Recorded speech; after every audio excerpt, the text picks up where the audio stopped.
Olá pessoal, muito boa noite para você que nos assiste aqui na TVT e nos acompanha pela Rádio Brasil Atual. O Revista Brasil TVT começa agora comigo, Cosmo Silva, e com Ana Rosa Carrara. Boa noite, Ana Rosa. Boa noite, Cosmo. Boa noite também a quem nos acompanha.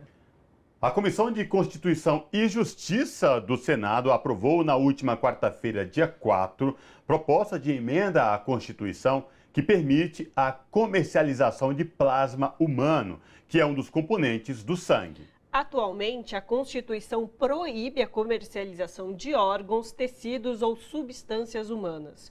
O tema será agora analisado pelo plenário do Senado. Delegadas e delegados de todo o Brasil se preparam para participar do 14º Congresso Nacional da Central Única dos Trabalhadores. O encontro acontece no ano em que a CUT celebra seus 40 anos de existência e lutas em defesa dos trabalhadores e das trabalhadoras. Esse assunto e a importância do Sebrae Nacional, que é o Serviço Brasileiro de Apoio às Micro e Pequenas Empresas, para o desenvolvimento e fortalecimento da economia do Brasil, serão destaques do Revista. Os deputados de oposição na Alesp, que é a Assembleia Legislativa do Estado de São Paulo, conseguiram adiar a aprovação de um projeto de lei do governador Tarcísio de Freitas que anistia multas de Bolsonaro à época da pandemia de mais de R$1 milhão. Para a Associação de Vítimas da Covid e familiares dos mais de 700 mil mortos, os R$73 milhões em multas têm de ser destinados à saúde e à ciência. O programa analisa esse projeto polêmico e o pleito presidencial na Argentina. Pesquisa eleitoral mostra cenário menos sombrio e muitos indecisos. Candidato governista Sérgio Massa e o extremista Javier Milei despontam como favoritos. O primeiro turno das eleições argentinas está marcado para o dia 22 de outubro. O Revista Brasil TVT também repercute a visita de uma comitiva aqui da TVT a Pequim no mês de setembro. E para finalizar nosso momento cultural, vamos falar do lançamento do disco solo de Mazé Sintra, primeiro trabalho autoral que traz diversidade de ritmos como congado, ijexá, samba e catira. Cantora, compositora, percussionista e regente de bateria, Mazé Sintra reúne em seu primeiro álbum solo canções autorais que refletem seus mais de 35 anos de caminhada na cena musical. Você acompanha o Revista Brasil TVT também pelo YouTube, youtube.com/RedeTVT. Os deputados de oposição da Alesp, que é a Assembleia Legislativa do Estado de São Paulo, conseguiram adiar aprovação de um projeto de lei do governador Tarcísio de Freitas que anistia multas de Bolsonaro na época da pandemia de mais de R$1 milhão.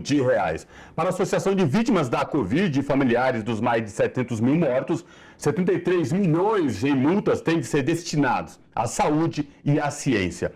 Para falar com a gente sobre essa questão e outros temas relacionados ao estado de São Paulo, nós conversamos agora com o deputado Mário Maurici, deputado estadual pelo PT no estado de São Paulo.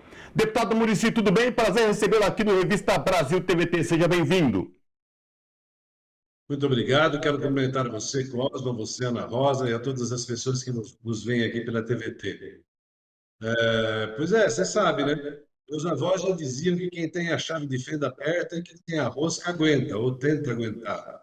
Bolsonaro, através do Tarcísio e da sua maioria na Assembleia, tem a chave de fenda. E com essa chave de fenda, eles querem impor tudo à sociedade paulista, inclusive isentar o ex-presidente das multas por não ter sido politicamente correto durante a pandemia. E nós, aqui na Assembleia, estamos fazendo o possível para impedir mais essa barbaridade. Deputado Maurici, é um tema muito delicado porque a gente está tratando de perdas de vidas humanas, mais de 700 mil mortes, e a época da pandemia tinha regras sanitárias. Como é que um chefe de Estado à época, no caso Bolsonaro, descumpre essas regras sanitárias e depois elege no estado de São Paulo um governador na linha do então presidente Bolsonaro à época e agora traz esse polêmico projeto querendo anistiar multas. Uma falta de respeito com a população do estado de São Paulo e em memória dessas vítimas que perderam a vida, deputado. Como que isso repercutiu na Alesp? Então, como você bem disse, ele já tripudiou sobre vidas humanas, sobre o sentimento humano, sobre tudo o que há de mais sagrado.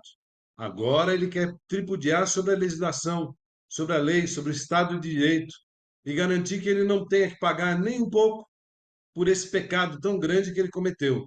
E o que é pior, ele conta com a solidariedade de um governador do Estado e dezenas de deputados e deputadas aqui na Assembleia de São Paulo. Nós temos que ser solidários ao povo, solidários aos valores humanos que nós cultivamos e impedir que essa vitória, porque isso é uma vitória da barbárie, aconteça aqui na Assembleia Legislativa. E nós vamos lutar até o fim. É claro, nós somos 25, 26 em 94. A nossa condição de derrotar qualquer posição desse pessoal, por mais absurda que seja, é pequena. Mas nós temos condição, sim, de criar problemas, de atrasar, de parar a pauta, de parar a votação, até o povo paulista se dar conta do que está acontecendo. E, deputado, já que estamos falando de perder vidas humanas, vamos lembrar da Operação Escudo. Eu acho que é uma questão que a gente não pode esquecer. Operação Escudo no litoral paulista, já temos aí um número altíssimo de pessoas vitimadas, um descaso da segurança pública, e agora nos últimos dias, no dia 5, por exemplo, foi anunciado que houve um corte de verba na segurança pública, 98 milhões de reais de corte na segurança pública do estado por parte do governador Tarcísio de Freitas, inclusive para o programa, para as câmeras corporais dos agentes policiais. Queria ouvi-lo sobre isso, como é que isso tem repercutido na Alesp. Não, isso é um absurdo. Como é que isso repercute aqui? A bancada da bala é aqueles mais próximos ao governador, que entendem que direitos humanos é uma balela, que entendem que bandido bom é bandido morto. Essas estão comemorando, não é? Agora, aqueles que defendem a vida, como nós do PT, do PSOL, dos partidos mais à esquerda, mais ao centro, nós estamos muito preocupados. Estamos preocupados com a mortandade, com o morticínio que está acontecendo no estado de São Paulo hoje, mas não só no estado de São Paulo. É importante verificar que em outros estados, inclusive aqueles governados por nós, a Bahia, também tem havido problemas dessa natureza. E nós precisamos ter uma posição firme pela vida. Nós precisamos ter uma posição firme contra a criminalidade, mas pela preservação das vidas, seja em São Paulo, seja em qualquer outro estado. O governo Lula está preocupado com isso e nós estamos discutindo a formulação de uma política de segurança pública que preserve o cidadão, a cidadã que precisa andar nas ruas, que precisa ter a sua vida preservada, que precisa ter os seus bens garantidos, mas que também preserve a vida das pessoas, mesmo aquelas que estão cometendo ilícitos. Deputado Maurici, vamos entrar agora num ponto também polêmico no estado de São Paulo, projeto do governador Tarcísio de Freitas, que diz respeito a privatizações de serviços considerados essenciais à população do estado. Semana que passou, metroviários, trabalhadores da CPTM e também da Sabesp, um dia de protesto contra esse plano, esse projeto de privatizações, tanto do metrô, da CPTM, como finalizar aí privatização por completo da Sabesp, a Sabesp que fornece água, saneamento básico no estado de São Paulo. A água que é um bem tão essencial para a população e mudanças climáticas estão aí para não nos deixar bem alertas. Mas a minha pergunta, na terça-feira passada, quando teve o protesto desses trabalhadores, o governador veio a público e fez uma coletiva de imprensa, e nesta coletiva de imprensa ele trouxe eficiência do serviço de algumas linhas entregue à iniciativa privada, como exemplo, a linha Nova Esmeralda da CPTM. E no mesmo dia dessa coletiva, onde ele citou como eficiência, como exemplo, esta linha deu problema. Aliás, ela deu problemas constantes, mas na última semana vários problemas. Linhas do metrô também, que já estão na concessão, entregues à iniciativa privada, também com problemas. Queria lhe ouvir também sobre esse ponto tão polêmico aqui no estado, deputado. Bom, em primeiro lugar, eu acho que a gente não pode continuar sem antes parabenizar os trabalhadores da CPTM, da Sabesp, do metrô, pela grande demonstração que eles deram de força, de importância, de compreensão do que significa a privatização dos serviços públicos nessa greve que eles fizeram. Foi uma greve que não foi por aumento do salário. Foi uma greve que não aconteceu por motivos próprios da categoria, por motivos, diria, entre aspas, pequenos, embora não seja pequeno defender salário, mas por motivos só deles. Foi uma greve pela sociedade paulista. Foi uma greve para preservar um patrimônio que a sociedade paulista, no caso dos trens, demorou mais de 100 anos para construir e demandou esforços, que drenou recursos. E no caso da Sabesp, décadas, 70 anos que a Sabesp existe e que foi um esforço fenomenal da sociedade paulista para construir, à custa de problemas ambientais, à custa de drenar recursos de outras atividades e que estão aí construídas hoje. Isso é fundamental a gente lembrar. Por outro lado, o governador de São Paulo tem demonstrado uma completa falta de compreensão do que isso significa.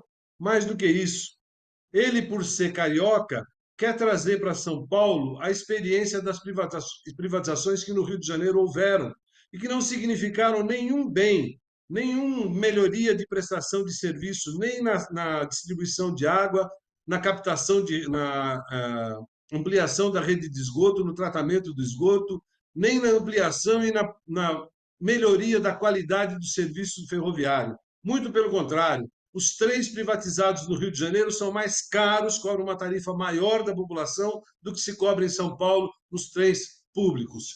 E o serviço de água no Rio de Janeiro é mais caro e menos eficiente do que existe em São Paulo hoje. É essa experiência que o governador Tarcísio, do Rio de Janeiro, quer trazer para São Paulo.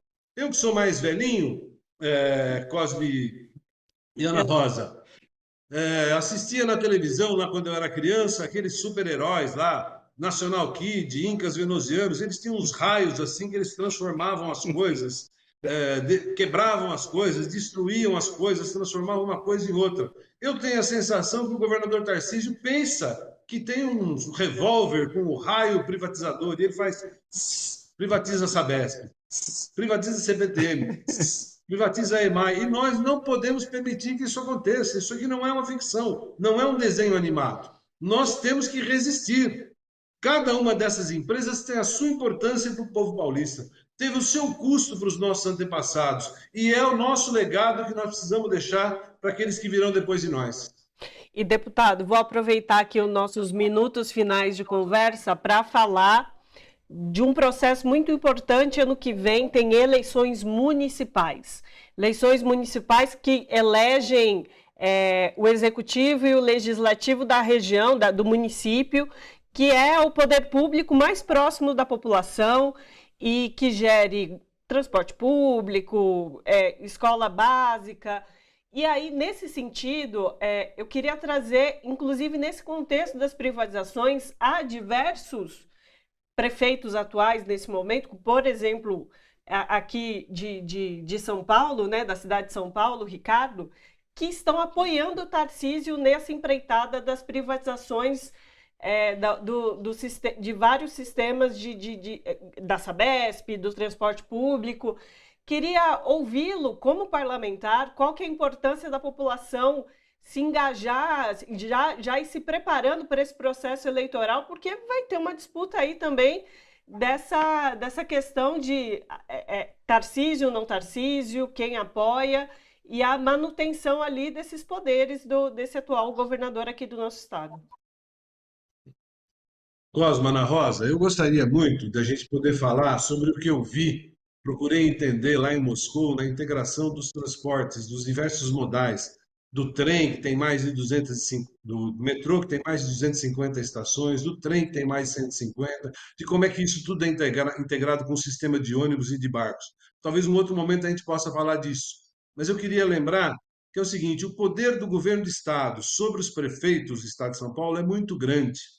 O poder dos 300 bilhões do orçamento estadual sobre os prefeitos, em especial nesse momento em que, sofrendo os ecos do governo Bolsonaro, os prefeitos têm que lidar com queda nas arrecadações dos municípios, é muito grande.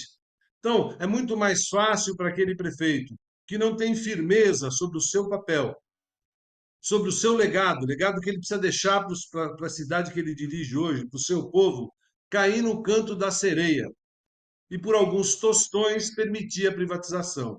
Mas há prefeitos muito conscientes que, mesmo sabendo dos problemas que atravessa, é capaz de olhar para o futuro e perceber que se ele conseguir resistir a essa onda de privatização, as coisas vão voltar ao normal, porque o país vem crescendo, a arrecadação vai crescer e vamos ter condições de trabalhar os municípios sem vender esse legado importante.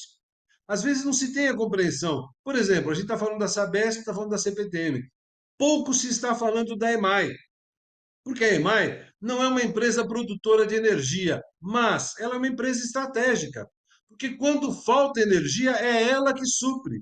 E mais, ela é dona das represas da Zona Sul da capital São Paulo, da capital de São Paulo, que é uma região muito grande, e as pessoas bebem água daquelas represas. Nós vamos deixar privatizar isso?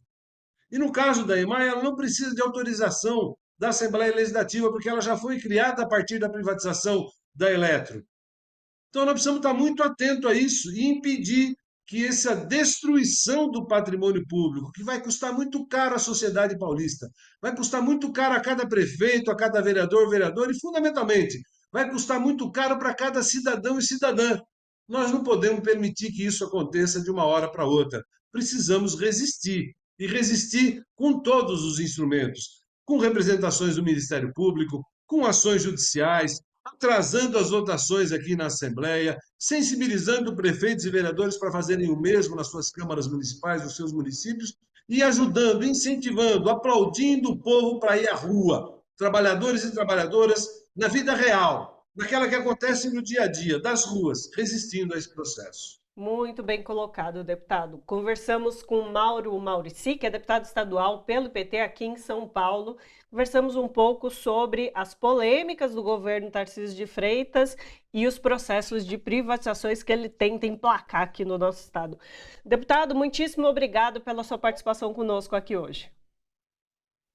Sou eu quem agradece, Ana Rosa, sou eu quem agradece, Cosmo. E uma correção, é Mário Maurici. Perdão, Muito deputado, obrigado. Mário Maurici. Perdão.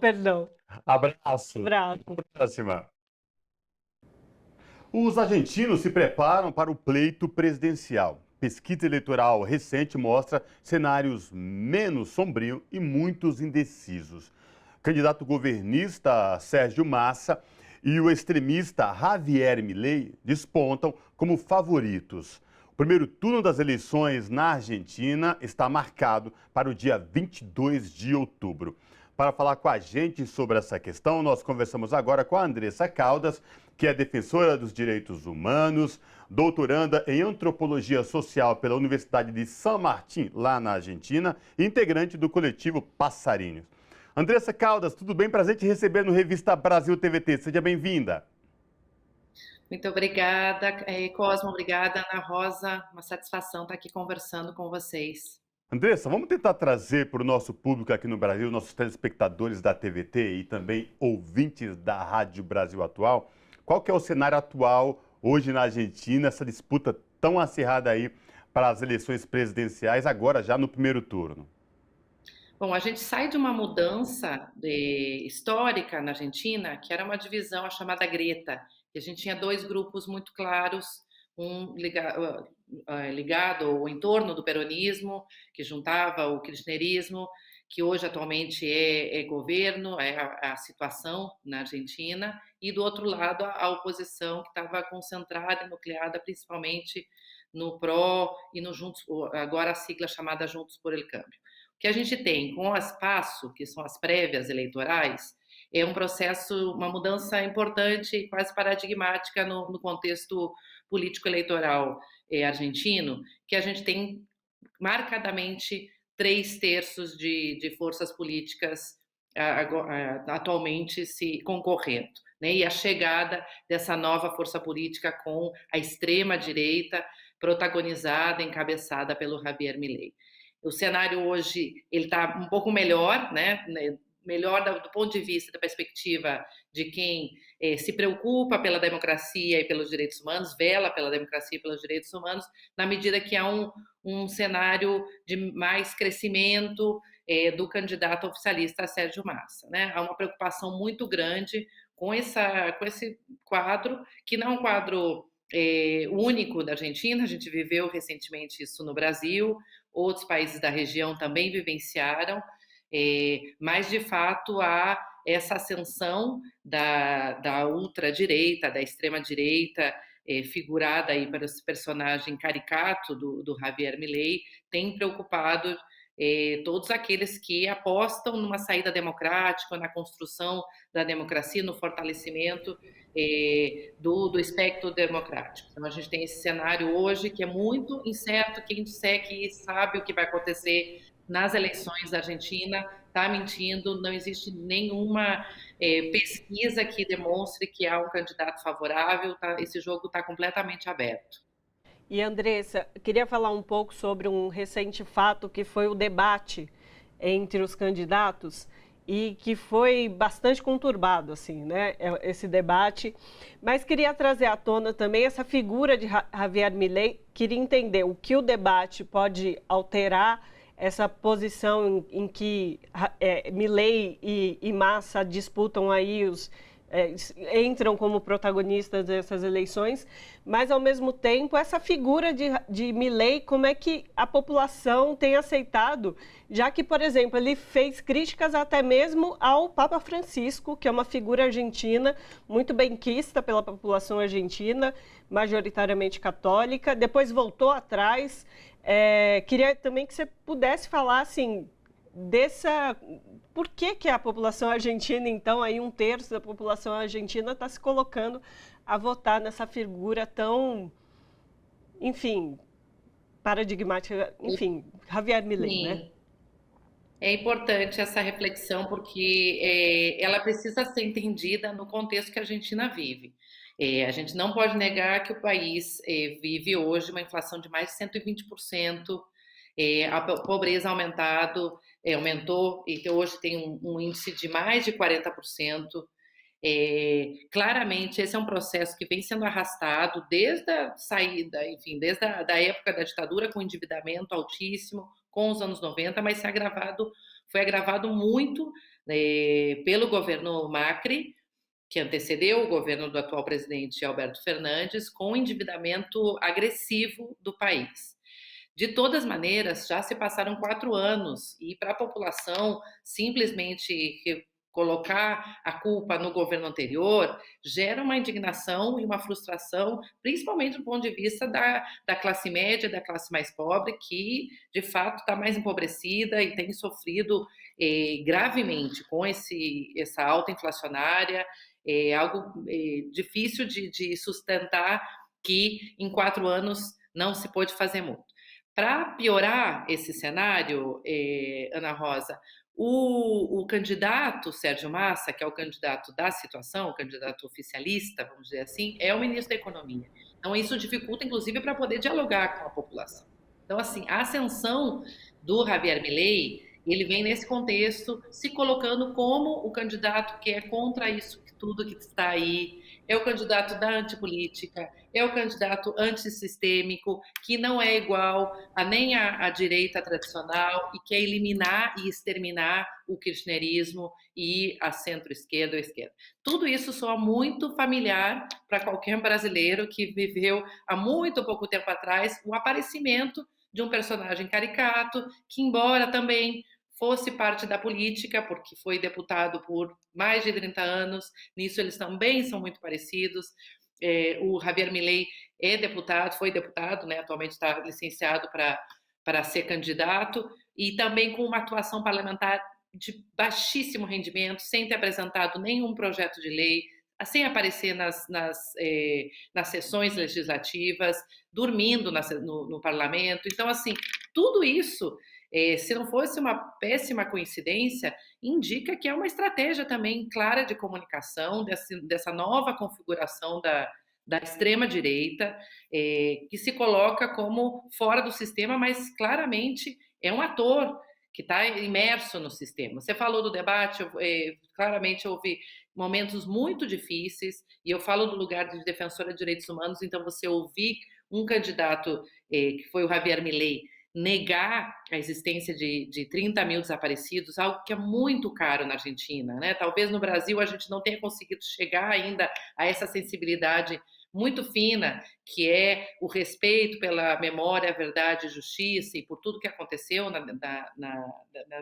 durante a ditadura no sul, no cone sul do país, e tudo que aconteceu na ditadura brasileira, mas na Argentina isso é muito caro. Então, assim, ele extrapolar esses limites éticos, né? Ele falou que não eram 30 mil desaparecidos, ele questiona que as Malvinas sejam argentinas, que é outro consenso quase cívico e democrático construído nesses últimos 40 anos da Argentina. Ele fala de sair do Mercosul, algo que o Jair Bolsonaro também mencionava isso durante sua campanha. Então, assim, embora no debate ele tenha falado isso, algumas entrevistas deles ele já está modulando esse tipo de afirmações, o que demonstra é que é uma construção de um personagem para, de alguma forma, canalizar e receber esse voto da indignação. Né? É triste, mas grande parte dos votantes do Milei é da juventude, são jovens, ou são da classe média e pobre, está muito indignado, né? Aqui se chama o voto bronca. Tem uma raiva, uma indignação acumulada pela essa situação de inflação, de maior pobreza. Então, o Milei entra nesse cenário. Agora, as semelhanças com o que a gente viveu no Brasil são impressionantes, e a gente, como brasileiros e brasileiras vivendo aqui na Argentina, está tentando, de alguma maneira, dialogar e contribuir a partir dessa experiência recente que a gente viveu. E é incrível, Andressa, de como as histórias se repetem em toda a América do Sul, Latina, parte da Europa. E esse discurso de ser antipolítico. Eu não sou político, então eu sou tudo contra tudo que está aí. E, na verdade, esconde o que está por trás, que tem interesses claros por trás disso. Mas a minha pergunta para você que está aí na Argentina, e se puder trazer para os nossos telespectadores aqui da TVT e também ouvintes da Rádio Brasil Atual, Andressa, no que diz respeito a possíveis números de indecisos. Como é que está essa questão? Tem alguma sinalização, algum levantamento que aponta para indecisos também e aí que reflete a eleição está tão indefinida? O que tem de mais seguro e preciso são os resultados das prévias, né? Aqui tem muito pouco instituto de pesquisas e os institutos não são, pelo menos pelo histórico que apresentaram nas últimas eleições, não são muito confiáveis. Acabam sendo os institutos contratados pelas próprias forças políticas que estão concorrendo. Então, assim, as prévias acabam sendo uma pesquisa mais qualificada, porque elas são obrigatórias. E aí foi exatamente essa eleição, foi um número com maior abstenção e com maior número de votos brancos, o que demonstra que é um número muito grande. Também isso é um cenário que a gente vê novamente que aconteceu nas nossas últimas duas eleições presidenciais, que se repete aqui, de que demonstra que há uma nova situação, de que esse voto indignado ou bronca para o Javier Milei não é um voto orgânico, um voto, vamos dizer assim, mais consciente, é um voto mais visceral. Então, assim, é um número grande, por isso importa muito todo esse processo da campanha até o primeiro turno, né, se houver. Muitos analistas estão apontando que é grande a chance de não ter um primeiro turno, de Javier Milei ganhar no primeiro turno.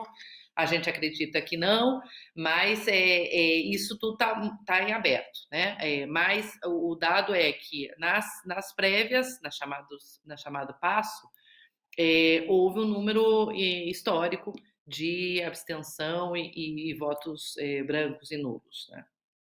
É isso. Conversamos com Andressa Caldas, que é defensora de direitos humanos, doutoranda em antropologia social pela Universidade de San Martín, na Argentina, integrante do coletivo Passarinho, esse de brasileiros e argentinos que se reúnem aí para falar um pouco sobre política e o contexto latino-americano.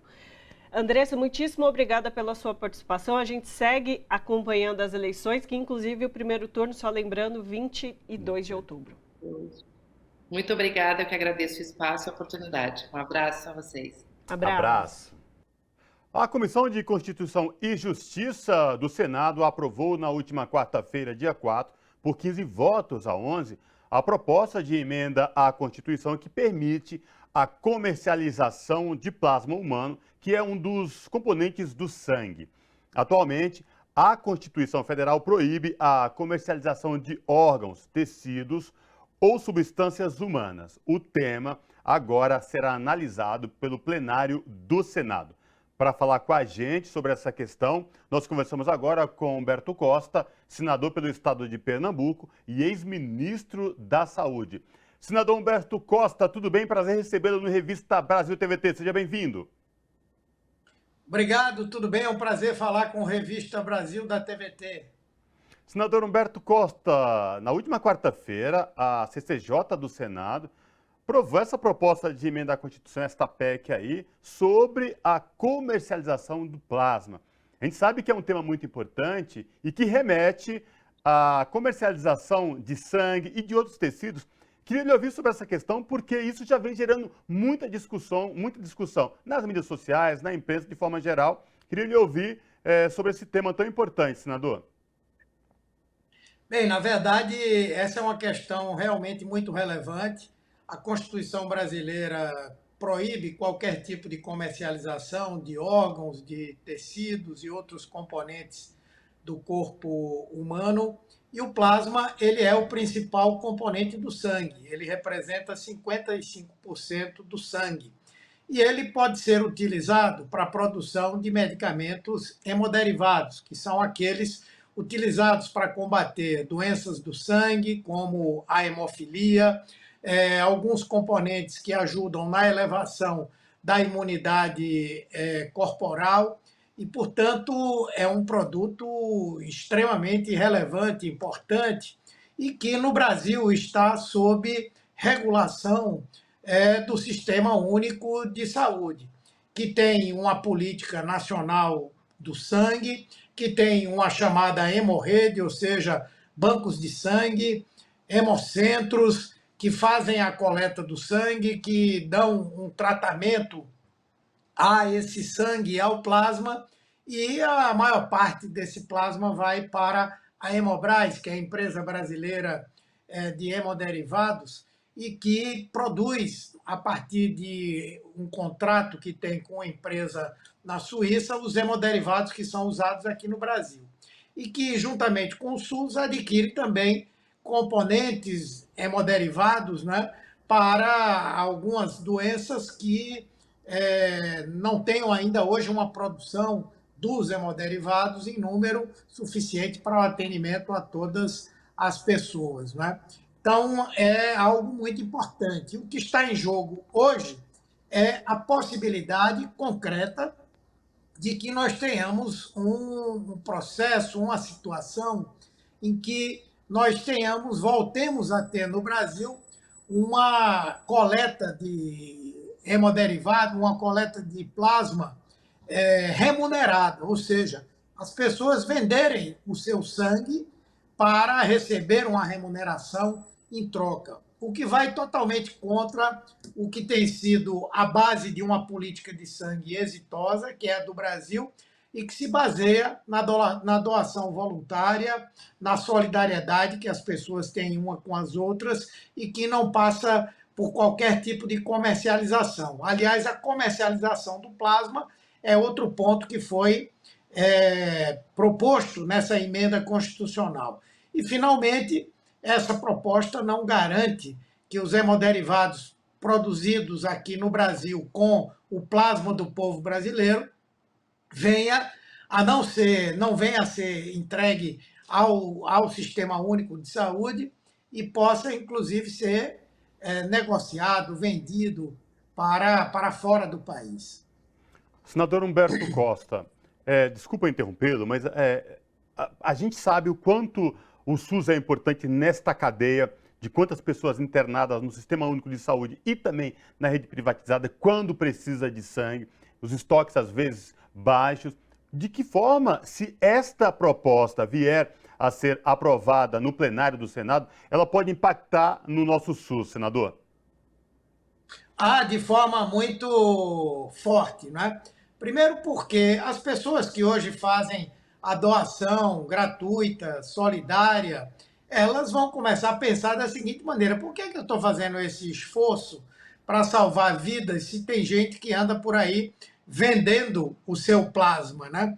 Além do mais, outros que são pessoas pobres, mas que são doadoras, também poderão pensar em doar, ao invés do sangue, doar o plasma mediante um processo de filtragem que é feito do sangue das pessoas e que seria remunerado. Então, a grande tendência é que nós tenhamos uma diminuição dos estoques de sangue no Sistema Único de Saúde, nos bancos, nos hemocentros, e isso pode expor a população a uma carência de sangue quando nós estivermos falando de acidentes, de grandes cirurgias, estivermos falando de queimados. Então, é um verdadeiro absurdo, porque uma das consequências pode ser essa, é uma diminuição no sangue total armazenado para utilização nessas situações. O senhor foi ministro da Saúde na gestão lá atrás do mesmo governo do presidente Lula, que agora voltou à presidência da República. O senhor sabe a importância, o senhor é um defensor, o senhor é médico, o senhor é um defensor nato do Sistema Único de Saúde. A minha pergunta vai mais que também numa provocação. A quem interessa uma aprovação de uma PEC como essa de comercialização de plasma humano, senador? Interessa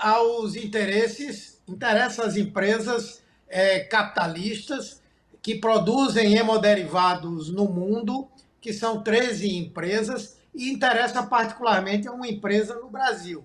Essa empresa, ela hoje importa hemoderivados, faz o envasamento no Brasil, é uma empresa que adquiriu uma rede de bancos de sangue no Brasil, adquiriu 4 grandes bancos de sangue nos Estados Unidos e adquiriu também 22% de uma empresa francesa que faz o fracionamento do sangue para transformá-los em hemoderivados. Essa empresa e todas as demais têm interesse em obter o plasma brasileiro, que tem algumas características que são diferentes de outros países. Por exemplo, dada a grande quantidade de doenças a que o povo brasileiro foi exposto e é exposto, obviamente que é um plasma que tem uma capacidade de defesa imunitária maior. Por outro lado, nós temos um sistema de vacinação no nosso país que é um dos melhores do mundo. Então, também, essas pessoas, com toda certeza, produzem também anticorpos para outras doenças, né, para as quais há a vacinação. Então, esse plasma é um plasma de altíssima qualidade, com alto poder imunizante, e, como tal, essas empresas todas estão de olho e querem obtê-lo a partir da compra para aquelas pessoas que provavelmente, não, com toda certeza, serão pessoas pobres, humildes, vulneráveis, que vão, inclusive, doar numa quantidade muito grande, fazer várias doações, o que pode levá-las, inclusive, a um processo de expoliação. Esta aprovação desta proposta de emenda à Constituição na CCJ do Senado, que é a Comissão de Constituição e Justiça, foi muito rápido, acelerado. Queria lhe ouvir sobre como vai se dar essa discussão e o embate quando essa proposta chegar no plenário do Senado. Bem, é um pouco difícil prever, mas eu imagino que temos chances de impedir que essa proposta seja aprovada. Por quê?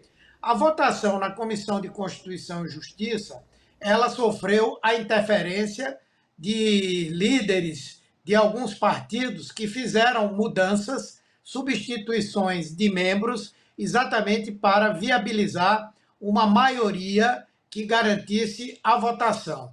Se isso não tivesse acontecido, provavelmente o resultado teria sido muito mais apertado ou até, quem sabe, nós pudéssemos vencer. Segundo, na comissão, não há necessidade de um quórum qualificado. A maioria que esteja, a maioria simples que esteja naquela reunião. Já para o plenário, é necessário que se obtenha 3/5 dos integrantes do Senado para que uma emenda constitucional seja aprovada. Nesse caso, seriam necessários 49 votos, né? E acredito que, como não pode haver substituição dos senadores no plenário, eu acredito que nós temos bem mais chances do que tivemos na na Comissão de Constituição e Justiça. Mas isso também só poderá se tornar realidade se nós tivermos um trabalho da mídia alternativa, da mídia tradicional, de todos, no sentido de esclarecer à população quais são os grandes malefícios que a adoção dessa medida vai trazer para o nosso país.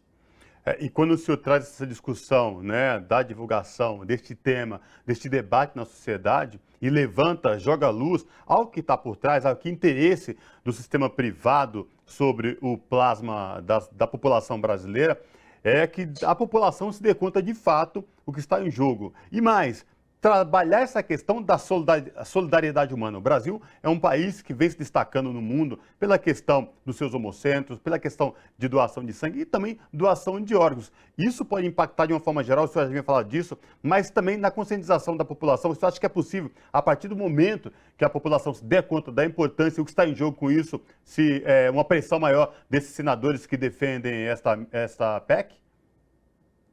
Eu acredito que sim, já estão fazendo um movimento para tentar votar essa proposta em regime de urgência e fazendo todo um trabalho, certamente os senadores fazendo o trabalho que fazem para o convencimento dos demais, mas creio que também há interesse de empresas que estão fazendo o seu lobby para que haja essa aprovação. Nesse sentido, nós temos que, do outro lado, fazer uma defesa em conteste de que essa mudança não deve ser feita sob pena de provocar um enorme prejuízo à população brasileira. Quando o senhor traz essa questão da importância e da capacidade do plasma da população brasileira por ter uma vasta currícula de vacinação, né, transformado em pesquisas e tal, o que pode ser feito do ponto de vista jurídico, caso isso venha a se concretizar? Você acha que é possível também interpelar e recorrer, por exemplo, instâncias superiores como o Supremo Tribunal Federal? Eu acredito que essa possibilidade há e certamente esse questionamento será feito, né? E isso porque nós entendemos que mexe com um dos pilares da Constituição brasileira, uma cláusula pétrea, que é aquela do respeito à dignidade humana. Então, fazer com que pessoas façam a venda do seu sangue é algo que, inclusive, abre um precedente muito grave, porque o que ocorre é que essa seria apenas uma primeira porta de entrada para que no Brasil nós tenhamos o que em outros países existe, que é a venda de órgãos, por exemplo. O tempo inteiro falam de organizações criminosas que sequestram crianças, pessoas, fazem tráfico humano para venda de órgãos. E isso tornaria-se algo garantido pela legislação brasileira. Eu acho que essa proposta de remuneração da doação do plasma, ela termina sendo uma porta aberta para que coisas piores ainda venham a acontecer no nosso país. Aliás, senador, o senhor tocou num ponto muito importante, que a gente sabe que existe um mercado paralelo, Ásia, Europa, até mesmo o continente americano, Estados Unidos, dessa questão de comercialização e quadrilhas especializadas em tráfico humano para essa questão de órgãos. A gente sabe quanto isso no mercado paralelo tem notícias de comercialização de órgãos e de tráfico humano para isso especificamente. Quais as experiências lá fora que a gente pode trazer para cá, fazendo um comparativo do quão impactante isso gera na vida da população, principalmente aquela mais carente, de países que têm essa questão da comercialização do plasma humano, senador?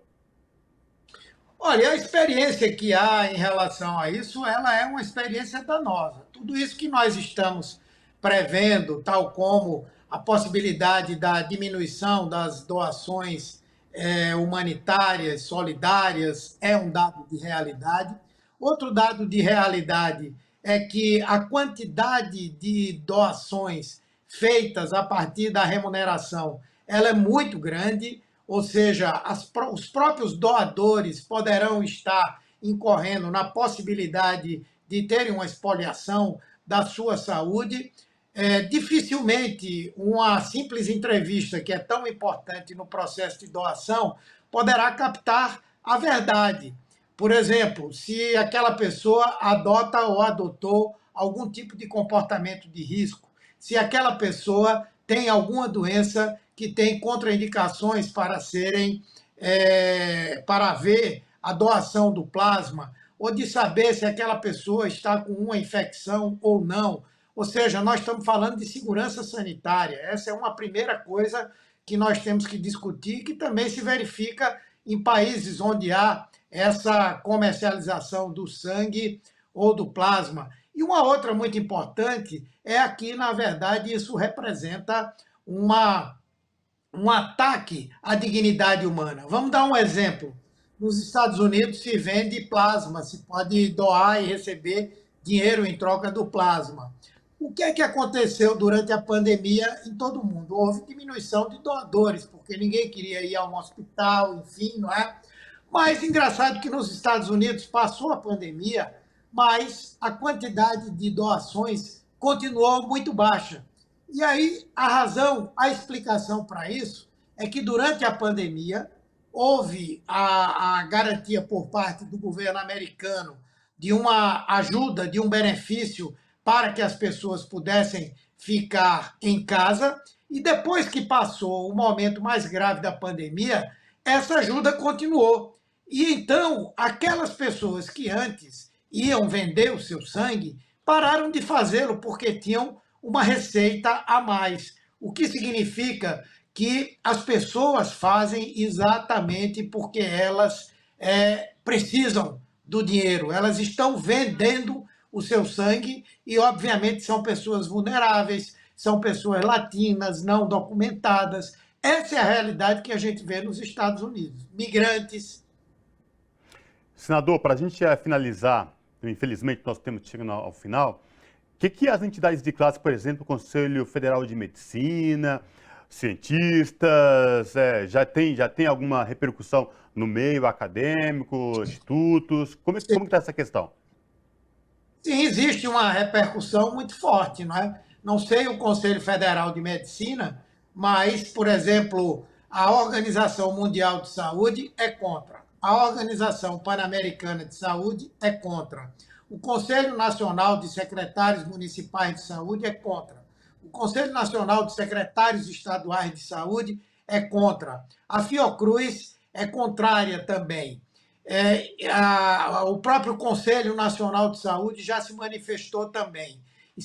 Associações de especialidades já se manifestaram contra também. Enquanto isso, eu só vejo a favor desse projeto os bancos de sangue privados que existem no Brasil, que hoje jogam fora o plasma porque não querem enviar para a Hemobras, porque dizem que é gratuito, e, por outro lado, agora desejam vender a essas empresas o plasma das pessoas que fazem as doações de sangue como maneira de adquirirem uma receita extra. Perfeito. Senador Humberto Costa, muitíssimo obrigado pela sua participação no Revista Brasil TVT. A gente segue acompanhando os desdobramentos aí dessa polêmica proposta de emenda à Constituição aí da comercialização do plasma humano. E a gente volta a se falar, viu? Obrigado. Muito obrigado. Eu que agradeço. Um abraço a todos que acompanham a Revista Brasil. Abraço.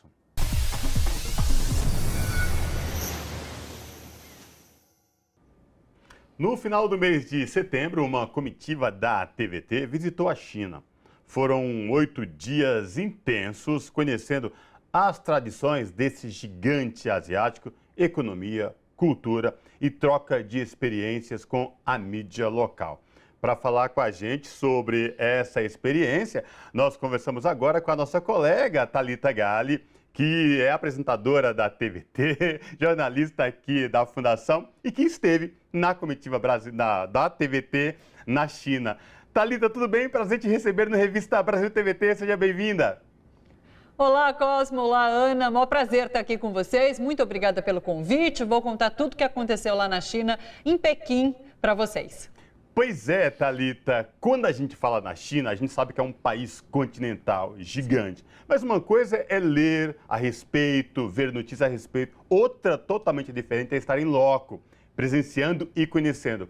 Traz aí tuas impressões dessa visita da comitiva da TVT à China.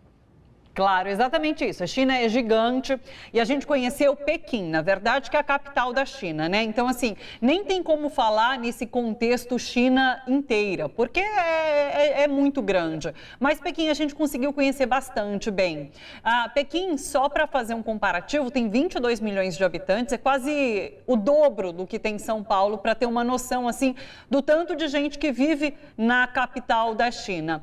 A gente participou de um projeto que chama Beijing Encantada, Pequim Encantada, que é da Prefeitura de Pequim, né? A Prefeitura que fez esse convite aqui à TVT para que a gente fosse conhecer e produzir, é claro, material, reportagens, porque há um interesse por parte de Pequim e da China da gente trazer esse conteúdo aqui para o Brasil e poder apresentar a capital chinesa para os brasileiros. Então, inclusive, logo mais eu vou trazer as informações aqui na TVT sobre esse conteúdo que vai ser veiculado. A gente está preparando 2 programas, reportagens, vão ao ar no seu jornal, no Bom para Todos também, mas é isso, são programas, conteúdos que falam um pouquinho, que mostram um pouquinho para o nosso telespectador, para o nosso internauta, o turismo em Pequim, né? Então, os principais pontos turísticos, né, em Pequim, eles têm um eixo central, é chamado eixo central, que são 8 quilômetros, e nesses 8 quilômetros a gente consegue visitar os principais pontos turísticos de Pequim, e assim, coisas medievais, riquíssimas em história. A China tem, né, uma história milenar, uma tradição milenar, então a gente conseguiu mostrar templos, palácios, é tudo muito rico, sabe? É tudo muito grandioso. A gente fica besta com a grandiosidade. A gente vai, então, trazer um programa sobre essa questão mais turística e um outro mostrando modo de vida, como moram os moradores ali de Pequim, a gastronomia, então, assim, 2 culinárias bem típicas de Pequim e um pouquinho do dia a dia, arte chinesa, patrimônios imateriais culturais da China. A gente vai apresentar para vocês também. Então, assim, foi uma experiência riquíssima e a gente vai fazer de tudo para compartilhar todo o sentimento que a gente teve lá com as pessoas, com o nosso público aqui da TVT. Vou aproveitar então, Thalita, e te perguntar, nesses 8 dias de andanças por Pequim, o que da cultura local, do modo de vida, você pode destacar uma coisa que te impressionou, que te deixou impactada? Olha, sempre fazendo esse comparativo aqui com São Paulo, né? Que a gente tem no nosso dia a dia muito... É o que a gente vive e o que a gente pode usar de base comparativa. A cidade, ela tem muito trânsito, Pequim tem muito trânsito, assim como São Paulo. É uma cidade extremamente limpa, isso chama muito a atenção da gente. Eu e o repórter João Miyagi, a gente sempre trocava essas impressões, né? Ele foi comigo acompanhando, né, nessa viagem, e chama muita atenção a limpeza da cidade. Tem muitos garis, mas há uma cultura, assim, uma consciência por parte do chinês e especificamente do morador de Pequim, de não jogar lixo no chão. Então é muito difícil você achar lixo no chão, papel de bala. O que a gente achava era folha caída e mesmo assim muito poucas, porque os garis fazem uma varredura ali muito eficiente. Isso chamou bastante atenção. É uma cidade muito arborizada, tem muito canteiro assim entre as avenidas, muita praça, muito parque. E o mais legal é que o morador, o habitante lá de Pequim, ele aproveita muito bem os espaços públicos. Então, toda vez que a gente passava numa praça ou num parque, a gente viu o pessoal praticando Tai Chi Chuan. Isso é muito típico, né? A gente tem esse conhecimento que na China se pratica muito Tai Chi Chuan. Se pratica realmente. A gente via sempre ali nas praças o pessoal praticando. Karaokê ao ar livre, isso foi novidade para mim. Então o pessoal se reúne ali, os mais idosos, os aposentados, né, se reúnem para cantar ao ar livre e para praticar esportes de diversas maneiras. Dança, eles dançam muito também. Vira e mexe, você encontra no parque um grupinho com uma caixinha de som, sempre mais idosos. E dançando, algo que aqui é muito improvável, porque eu acho que existe uma coisa assim, vou passar vergonha em fazer isso ao ar livre, né? E lá não, eles estão o tempo todo ali dançando, praticando esporte, isso é muito bacana. Então, acho que esses são alguns fatores, tem muita coisa que chama atenção lá, né? Mas, assim, de pronto foi o que nos deixou chocados, assim, nos impressionou assim que chegamos em Pequim. Ana? Thalita, Pequim foi sede de uma edição dos Jogos Olímpicos em 2008. Tem um legado muito grande, tem o gigante estádio olímpico, o Ninho do Pássaro. Quero te perguntar, vocês chegaram a visitar algum legado dos Jogos Olímpicos? Você falou muito de esporte, as pessoas praticam esporte ao ar livre. E mais, como é que é o transporte público em Pequim? Metrô, trem, ônibus?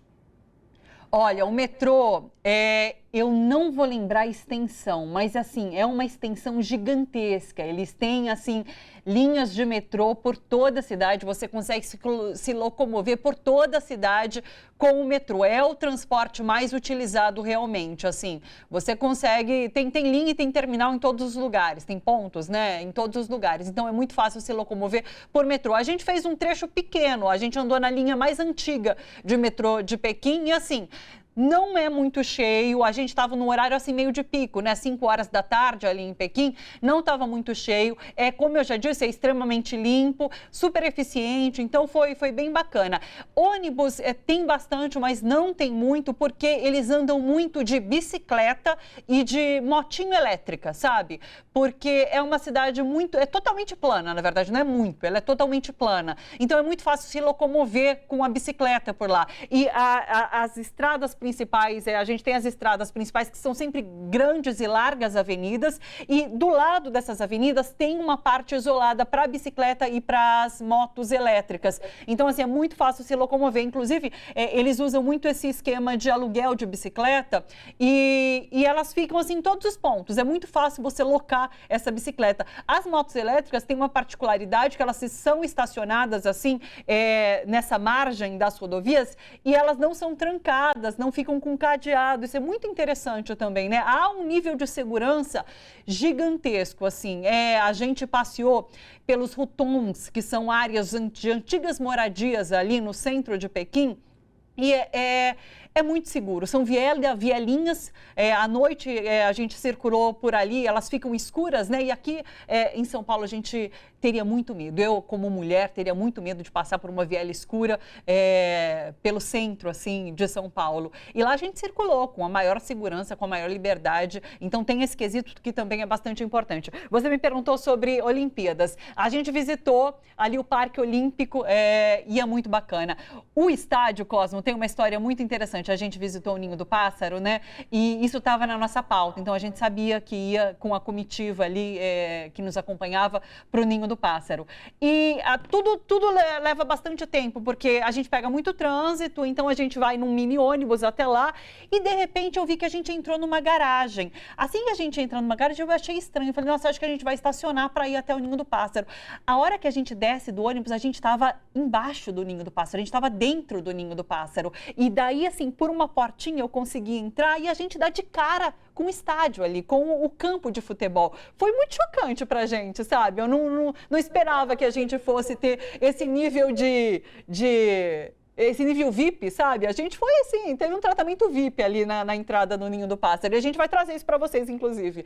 Mas foi muito legal. Então a gente vê a grandiosidade daquele estádio, é muito bonito, dá para subir no topo e daí a gente consegue ter uma imagem bem legal dessas armações metálicas que formam o Ninho do Pássaro, assim como uma imagem do horizonte de Pequim. Então foi uma visita muito interessante e lá também tem o Cubo d'Água, né, que é logo em frente ao Ninho do Pássaro. A gente não chegou a entrar no Cubo d'Água, mas consegue ver de fora.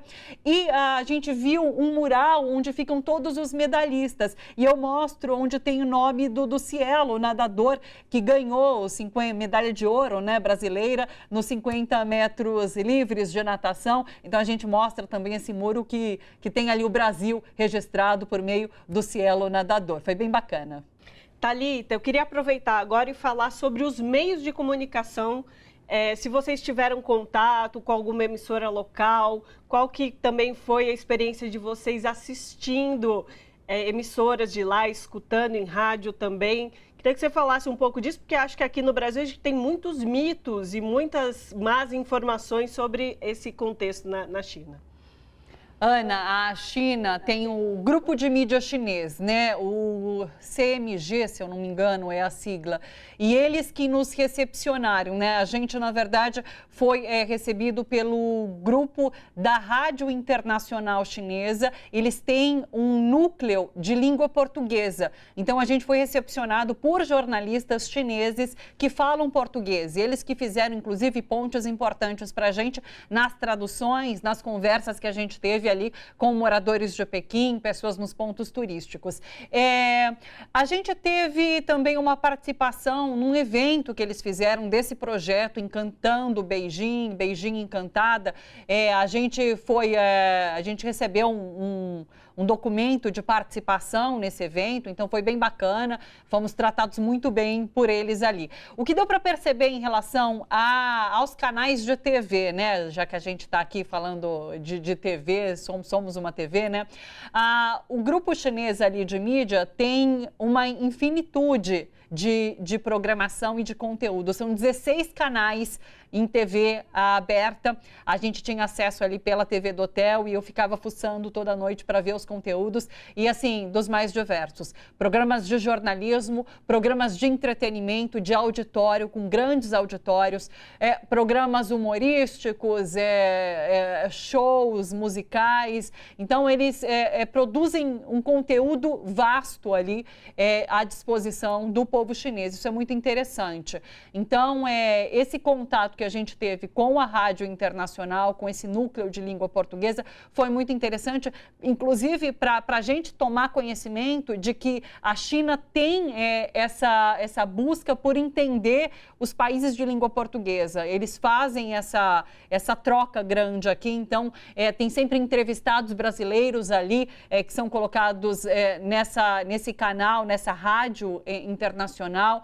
Tem um conteúdo digital também em português, para que a gente possa ter acesso ao conteúdo produzido na China sobre os países de língua portuguesa, mas também, claro, para que o chinês tenha acesso às informações aqui dos países de língua portuguesa. Isso é muito interessante. Eu não tinha conhecimento antes, tomei conhecimento agora. Então, há uma busca muito grande na China pelos países de língua portuguesa.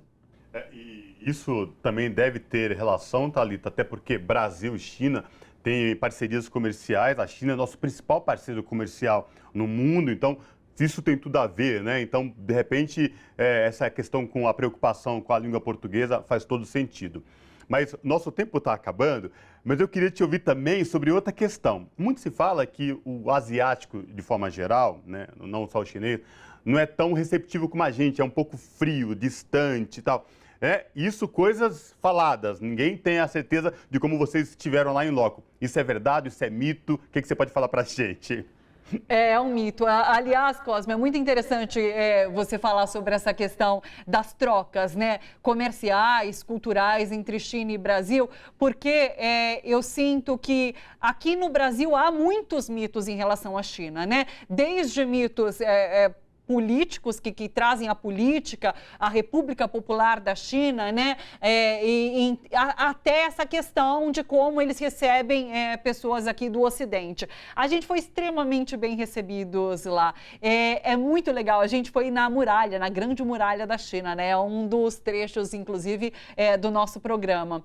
E lá a gente foi abordado por um grupo de chineses e eles queriam tirar fotos com a gente, queriam conversar com a gente, ou pelo menos tentar conversar com a gente. E isso aconteceu na muralha da China de forma assim mais explícita, né? Porque eles vieram até a gente, mas em todos os pontos turísticos em que a gente gravava, os chineses estavam em torno, tirando foto, tentando estabelecer alguma conexão.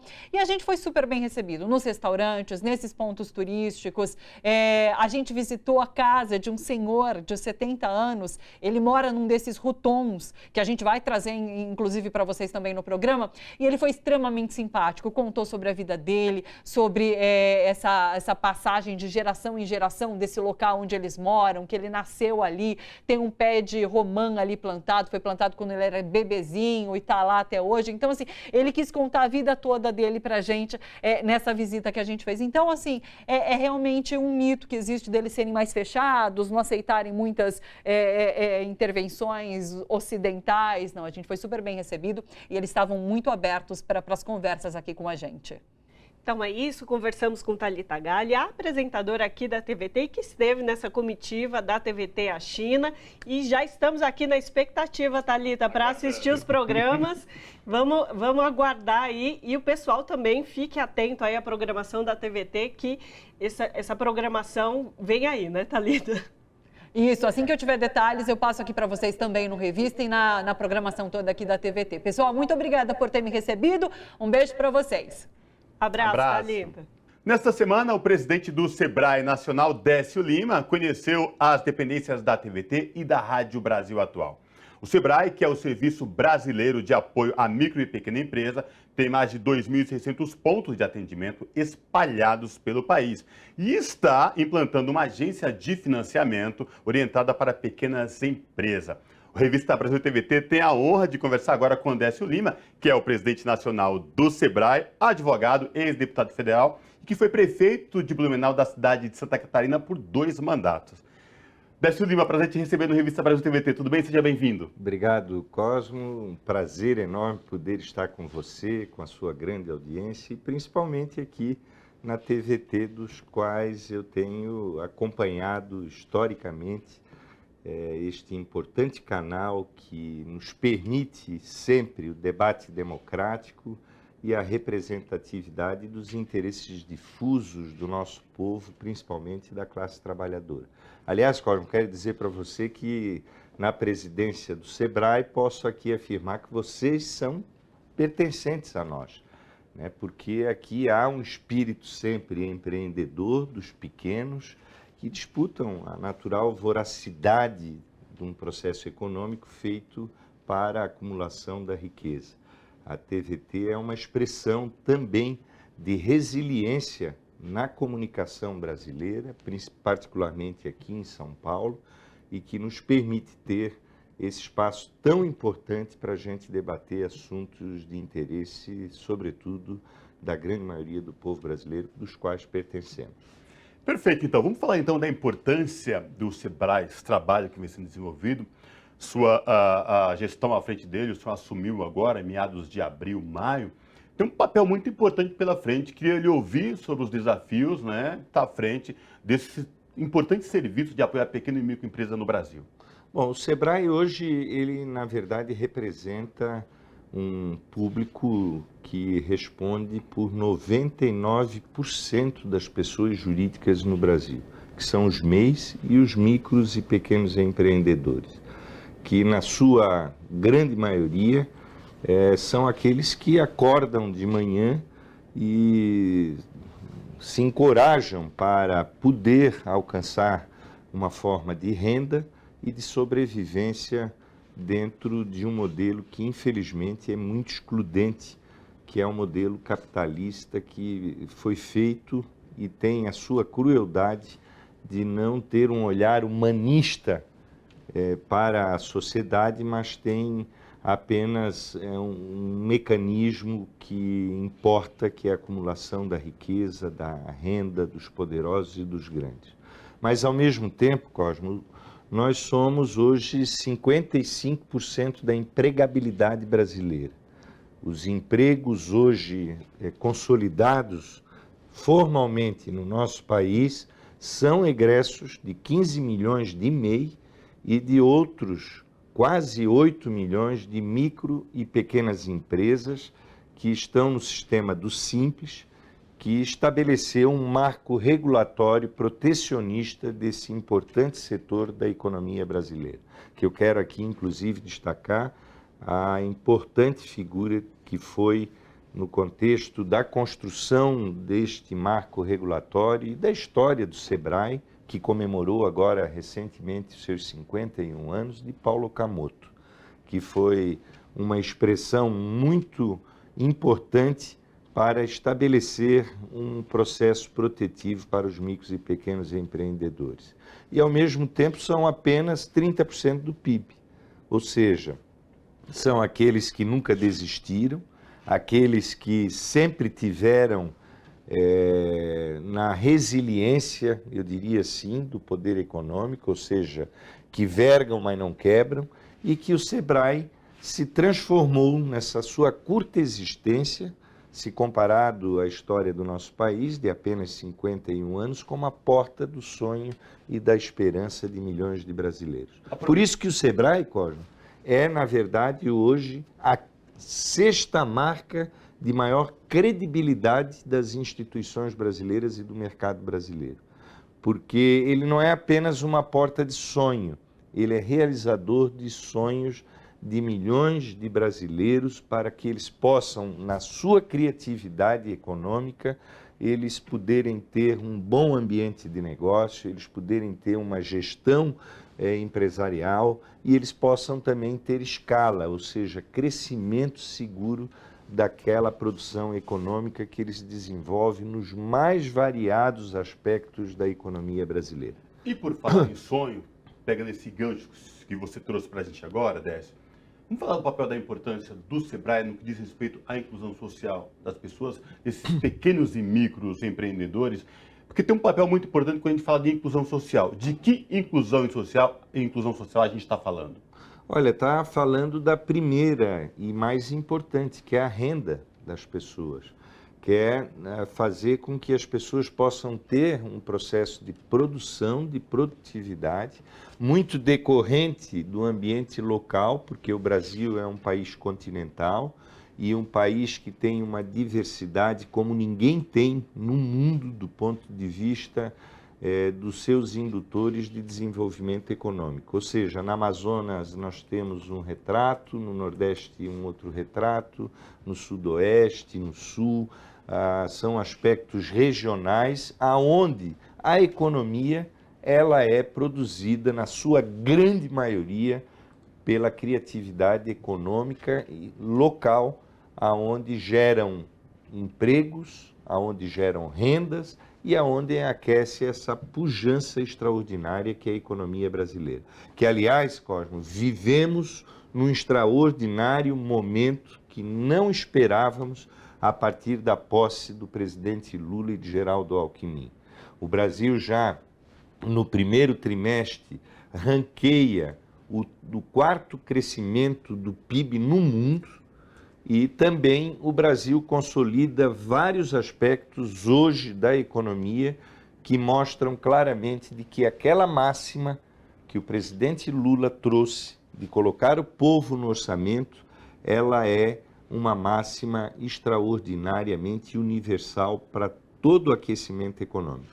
Nesse momento que eu estou aqui dialogando com você, diante da sua audiência, o Brasil já contabiliza a maior safra da sua história. Nós vamos ter um estoque hoje produzido pela agricultura familiar, pelas cooperativas, pelo agronegócio, aonde 15% da nossa produção já esse ano deverá ser estocada. Enquanto nós estamos dialogando, aqui nesse momento o Brasil passa a ter o maior superávit da balança comercial brasileira desde quando Cabral aqui chegou. Ou seja, os fortes lampejos da economia que nós estamos vivendo revelam também a importância dos micros e dos pequenos empreendedores e do Sebrae para a vida do povo brasileiro. Nós estamos já contabilizando 1.200.000 novos postos de trabalho, de janeiro para cá. E desse contingente, 79% são originários dos micros e dos pequenos empreendedores. Nós também estamos vivendo aumento da renda e processos de inclusão, com uma conta que ultrapassa 3 milhões de brasileiros que neste período já deixaram de passar fome, ou seja, passaram a ter um processo de inclusão com a sua renda.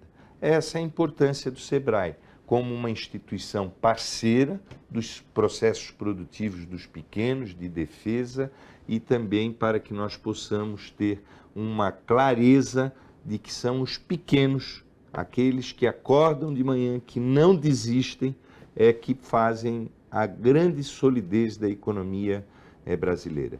E também aqui eu poderia dizer um momento muito especial, Coro, onde o presidente Lula anunciou a criação do Ministério da Micro e da Pequena Empresa, que pela primeira vez nós vamos ter uma proteção efetiva deste setor para que ele possa sobreviver diante da crueldade natural do mercado econômico, financeiro e do processo globalizado da economia. Então são momentos ricos, viu? Ainda com muito entusiasmo, Paulo, vou dizer aqui para os seus telespectadores, o Brasil, nesse momento, preside o Mercosul. O presidente do Mercosul chama-se Luiz Inácio Lula da Silva. O Brasil também, nesse momento, caminha para presidir o G20 e cria, com isso, o Sul Global, numa nova ordem econômica para que nós possamos defender os países em desenvolvimento e protegê-los contra a natural voracidade do mercado global econômico, dos grandes monopólios e dos países que acumulam riqueza numa expressão muito maior do que a grande maioria dos países planetários. Quando prefeito de Blumenau, se desenvolveu várias ações em prol aí do crescimento deste setor. Assume agora o Sebrae, que tem um papel importante. A gente está falando de uma cidade de médio porte para grande de Santa Catarina e leva essa experiência agora para o Sebrae. Queria te ouvir como que você pretende trabalhar, experiências que deram certos em Blumenau, implementar em nível nacional, que você pode falar para a gente. Olha, Cosmo, eu sou de um estado que tem algumas marcas significativas, né? Na época que eu fui prefeito, a grande novidade que foi construída para esse setor foi o BlueSol, que foi um banco de microcrédito que hoje é um exemplo para o Brasil e para Santa Catarina, no alcance do que ele produziu e também no sentido de encorajar os setores, principalmente das cooperativas de crédito, para que a gente pudesse ter também uma disputa no mercado financeiro, com uma condição de favorecer a indução do desenvolvimento econômico dos pequenos com um valor diferenciado para que ele não se submetesse a este campo que é extremamente cruel, que é o sistema financeiro, que não perdoa ninguém, que prefere às vezes quebrar um pequeno empreendedor do que poder prestar uma política de financiamento nos valores humanistas, solidário e com uma visão principalmente de economia do país e de soberania nacional. Uma experiência muito rica. Eu sou de um estado que é marcado pela agricultura familiar, das pequenas propriedades e da indução do desenvolvimento econômico dos pequenos. Inclusive, nesse aspecto, Santa Catarina vive um momento muito especial, que é o processo de inovação, da criação de startups, da inteligência artificial, que, sem dúvida nenhuma, protagoniza também esta revolução que não tem mais volta, que é uma revolução da economia, da vida e do capitalismo com os processos da presença da tecnologia, do mundo digital e da inteligência artificial. Então, eu acredito que essa experiência também soma-se ao contexto de poder estar produzindo o protagonismo desse setor tão importante que é o Sebrae para o povo brasileiro. Mas sem qualquer aqui diferença, a rica experiência que o Sebrae tem no Brasil inteiro, aqui em São Paulo, em todos os lugares, ela é extraordinária do ponto de vista exemplar, de que é possível a gente ter uma condição muito mais ampla, mais segura para aqueles que empreendem, aqueles que fazem da sua inteligência, da sua expertise, do seu conhecimento, a possibilidade de ter uma renda e de empreender. Aliás, Cosmo, quero dizer para você que hoje 60% do povo brasileiro ele quer ser empreendedor, não quer mais o emprego formal, ele quer dirigir o seu próprio negócio. E isso também revela uma verdadeira mudança nos aspectos da economia do nosso país, que vai passar a se pulverizar. Quando a gente fala do micro, do pequeno empreendedor, nós estamos falando em distribuição de riqueza. Nós estamos falando que as pessoas podem produzir no alcance da sua inteligência o seu próprio negócio. Nós estamos falando de um novo momento, inclusive, do processo do capitalismo, que não tem mais como se imaginar no mundo a sustentabilidade, que é garantir os aspectos de uma economia saudável, o da inovação e os processos da inclusão social, que é a maior perversidade hoje junto com agressão ao meio ambiente que nós estamos vivendo no mundo. Enquanto nós estamos assistindo cenários que imaginávamos já ter ficado para trás na história da humanidade, como guerras, enquanto nós estamos vendo conflitos que são injustificáveis, a riqueza está acumulando na mão de poucos. E, ao mesmo tempo, nós estamos aqui observando, como se fosse banalizar o mal, 750 milhões de seres humanos que acordam de manhã e não sabem se vão ter um prato de comida.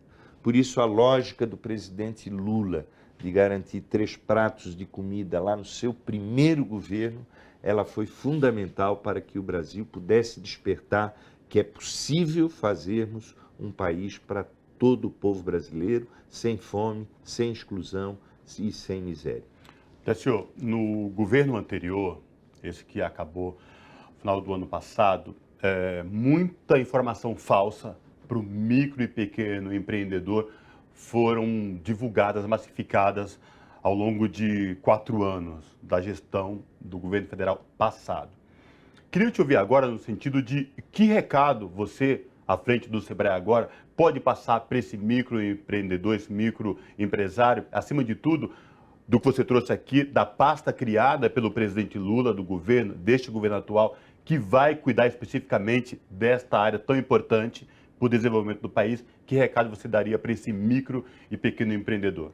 Olha, acreditar no momento que nós estamos vivendo no Brasil. O Brasil vive um momento extraordinário de superação. O modelo anterior não foi só de um governo que negou a ciência, negou a saúde, não foi só um governo que produziu valores que não tem nada a ver com a alma do povo brasileiro, do ódio, de imaginar que esse país tem que ser produzido por instrumentos que não fazem parte da nossa cultura e da nossa vida. Nós somos um povo humanitário, um povo que tem uma formação de inclusão, de solidariedade. Os números já dizem tudo. Para aqueles que ainda não acreditem, observem os números que o Brasil está vivendo e que eu acabei de declarar aqui.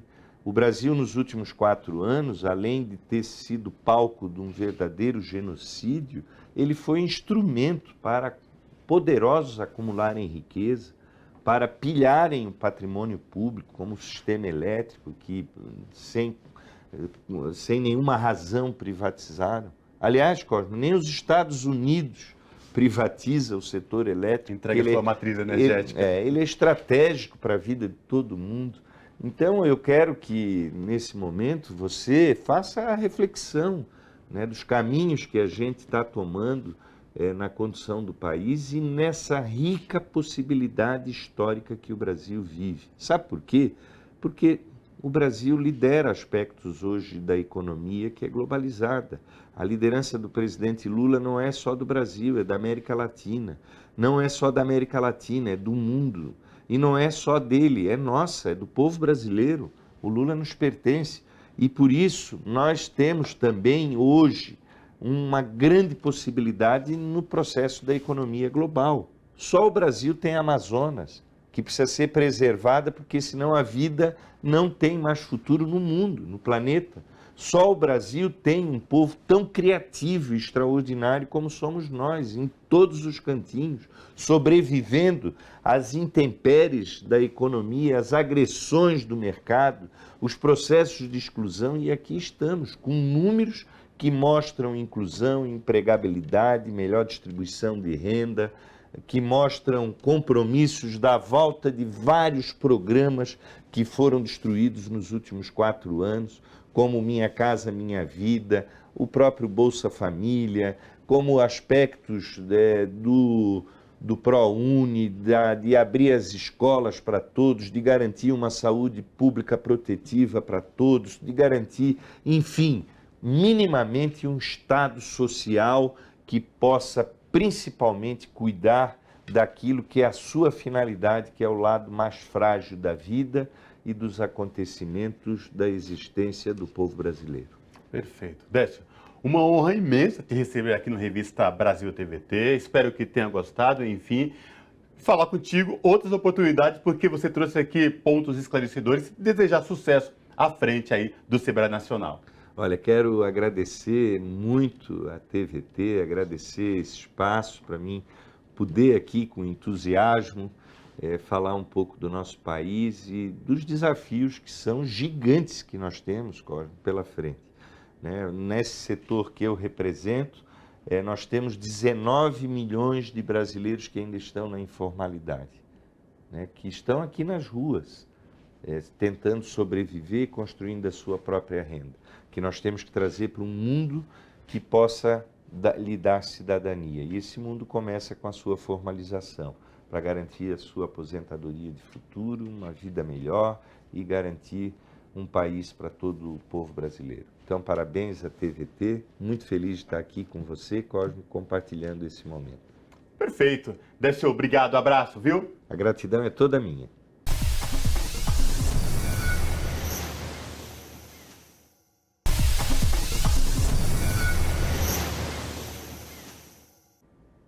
De volta com Revista Brasil TVT, aqui na TVT e também na Rádio Brasil Atual. Delegados e delegadas de todo o Brasil se preparam para participar do 14º Congresso Nacional da Central Única dos Trabalhadores. O congresso acontece no ano em que a CUT celebra seus 40 anos de existência e da luta em defesa das trabalhadoras e dos trabalhadores. Para repercutir com a gente o 14º Congresso da CUT, nós conversamos agora com Ademirson Medeiros Ferro Júnior, o nosso Greg, que é o secretário de comunicação da CUT. Greg, tudo bem? Seja bem-vindo. Prazer te receber aqui no Revista. Prazer é todo meu, Cosmo, Ana Rosa. Prazer imenso estar com vocês aqui no Revista. Greg, vamos falar então dos preparativos. Como é que estão os preparativos aí para o 14º Congresso da Central Única dos Trabalhadores? Ele que acontece agora no mês de outubro. Queria te ouvir sobre a importância do momento da realização desse congresso. Nós saímos nos últimos 6 anos de muitos ataques e retrocessos, retirada de direitos dos trabalhadores. E no momento novo virou a chave, presidente Lula eleito. Queria te ouvir expectativas em torno do 14º Congresso da Central Única dos Trabalhadores. A expectativa é grande, a correria também é grande. A gente está 2 semanas aí do Congresso.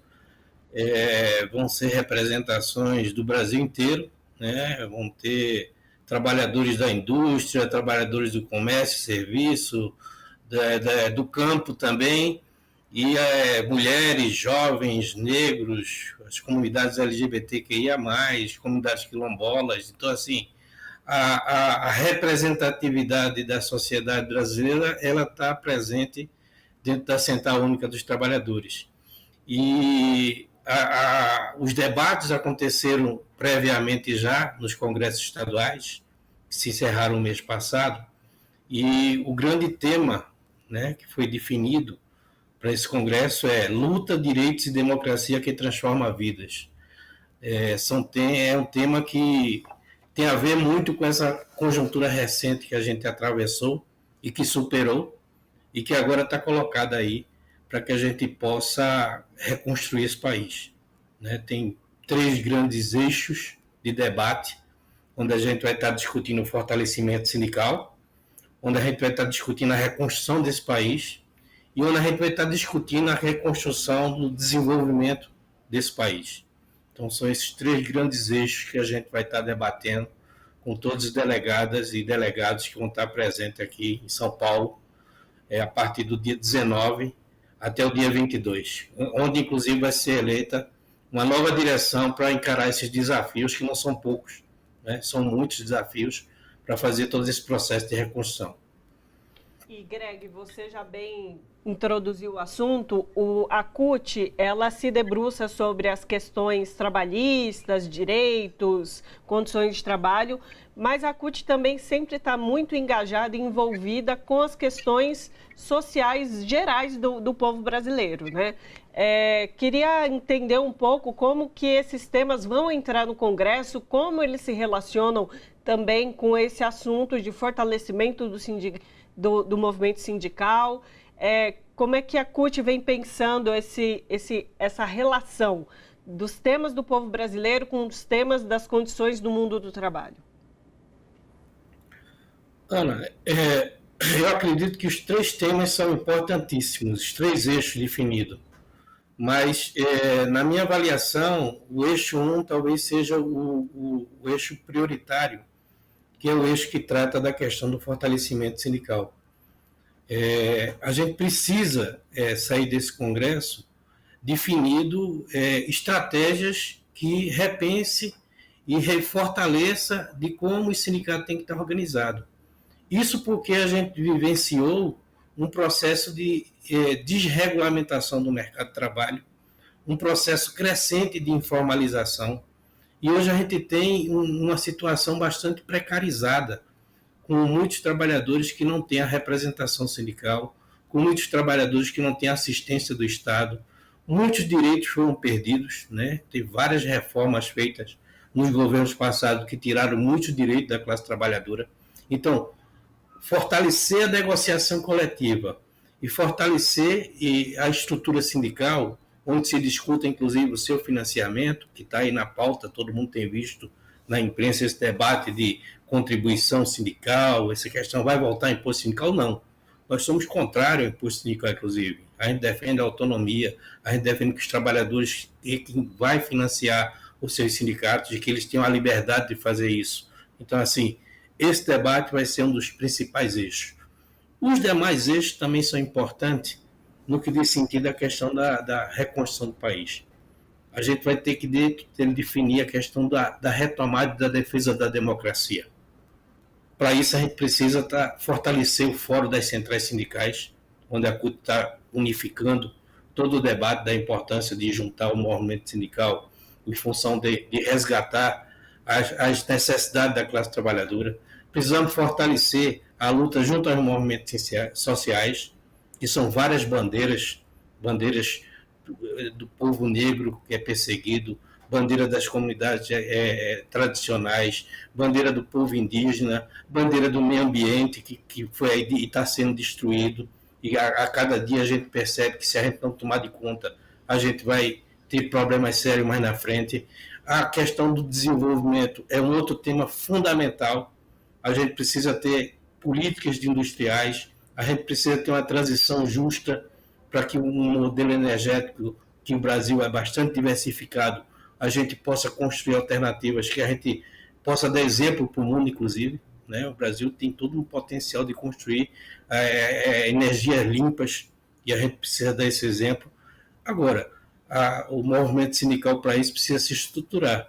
A gente tem algumas estratégias criadas já nessa gestão, que a gente pretende fortalecer, que passa pela questão do fortalecimento dos comitês de luta, que a gente tem organizado ao longo dos últimos anos, e que passa também pelas brigadas digitais, porque tem uma guerra cibernética, onde a gente diariamente tem que estar combatendo a desinformação nesse país, que é um dos grandes males que afeta a sociedade recentemente.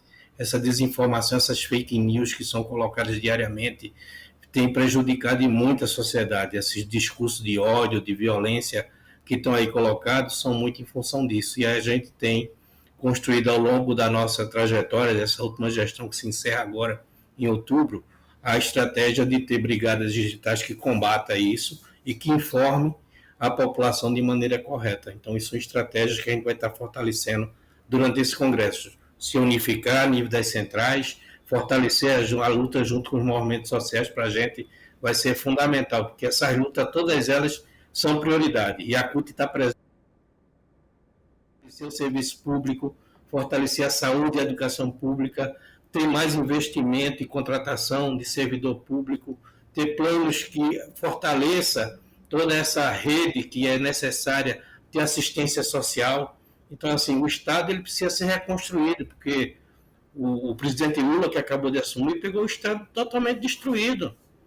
O governo anterior destruiu o Estado brasileiro, destruiu as instituições de fiscalização, de controle, as instituições que prestavam assistência à sociedade, as políticas públicas praticamente quase foram extintas. E a gente está num processo de retomada, de reconstrução. A questão da democracia é algo que a gente preza e que a gente está investindo pesado em defendê-la. As organizações sociais foram atacadas constantemente. e a gente saiu de um processo de defesa e agora estamos se reafirmando. Então não foi só o movimento sindical que teve ataques ferrenhos, mas todas as organizações, a ciência no país foi atacado. Então, assim, a gente está defendendo que volte-se a investir na ciência, que volte a investir na educação, que volte a investir nessas coisas que são fundamentais, porque, inclusive na comunicação, né? Porque você não vai ter democracia se essas coisas não forem fortalecidas. Ô Greg, e por falar em defesa e fortalecimento da democracia, a Central Única dos Trabalhadores está aí com a quarta edição do Prêmio CUT, Democratização e Comunicação. A TVT, inclusive, é uma das indicadas ao prêmio. Queria te ouvir sobre a expectativa também do quarto prêmio aí, Democratização da Comunicação, da Central Única dos Trabalhadores, como que se deu e como é que está a votação. Quanto à votação, eu não sei te dizer como está. A gente vai aguardar até o dia do Congresso, provavelmente no dia 21 vai estar sendo aberto o resultado. A gente espera que a TVT seja uma das premiadas pelo belo trabalho que vocês têm desenvolvido, né? A gente tem acompanhado toda essa guerra que a mídia alternativa nesse país tem feito para poder garantir uma comunicação de qualidade. E não tem sido fácil, né? A gente tem, junto com as outras centrais sindicais e com os movimentos sociais, trabalhado na perspectiva de que o governo invista mais junto a esse segmento, que é importantíssimo, que a gente possa ter uma comunicação mais ampla, onde a sociedade possa ter acesso, onde a sociedade possa colocar sua voz e sua vez. O Prêmio CUT ele é fundamental, porque a gente vai estar fazendo reconhecimento, né, de personalidades, né, e de entidades que lutaram e lutam pela democracia desse país, pelo fortalecimento dessa democracia. A gente precisa que isso seja feito com mais constância, esse reconhecimento. E aí, lembrando, inclusive, até chamando os ouvintes aí, que a TVT está numa guerra incessante aí para atingir, né, 1 milhão de seguidores aí no YouTube, e a gente pede que todo mundo vá lá e faça o CUT. A CUT começou, inclusive, nas suas redes a chamar os seus seguidores a ir lá, a seguir também a TVT dentro do YouTube, que eu acho que a gente tem que passar dessa barreira de 1 milhão, que tem um algoritmo criado lá que não quer deixar a TVT passar de 1 milhão, mas a gente vai driblar esse algoritmo, viu, Cólio? A gente vai chegar lá. Então, só lembrando, Ana, rapidão aqui, para os nossos telespectadores da TVT e também ouvintes da Rádio Brasil Atual, Greg, o site para votação, né, é o prêmio.cut.org.br. Eu vou repetir aqui, é prêmio.cut.org.br. A votação vai até quando, Greg? O dia do início do Congresso, que se eu não estou enganado até o dia 19. Tá. Certo? E as informações lá no site, tá lá tudo detalhadinho, tem lá as várias categorias, e aí a gente chama as pessoas para entrar lá e dar sua contribuição. Escolher as pessoas, as personalidades e as entidades aí que fortaleceram a democracia. E, Greg, agora para a gente finalizar um pouco aqui a nossa conversa, queria falar também desse marco de 40 anos da Central Única dos Trabalhadores e Trabalhadoras, que se completa esse ano, em que acontece esse 14º Congresso Nacional. O que vocês estão esperando fazer nesse congresso para marcar aí os 40 anos de existência da Central Única dos Trabalhadores e Trabalhadoras? Ana, é muita história, né? Muita história que a gente já vem contando, né? Já começamos a contar essa história lá atrás e que com certeza dentro do Congresso não vai se encerrar. Tem algumas ações que vão passar do Congresso, inclusive tem um documentário que conta a história do surgimento da CUT e toda a dificuldade que foi para a CUT ser criada, que deve estar sendo lançado aí provavelmente final de novembro, início de dezembro. Ele ainda está sendo concluído. A gente deve divulgar aqui na TVT assim que a data do lançamento tiver concluído. Mas tem outras um livro também que está sendo produzido, né, nesse sentido, onde resgata essa história. E tendo esse ano estimular os nossos sindicatos a fazer esse resgate da história. Eu acho que é fundamental as pessoas saberem a importância que a CUT tem. A gente, se você entrar no nosso portal, você vai ver que a gente tem resgatado a nossa história, mostrando o que foi que a CUT contribuiu ao longo da história.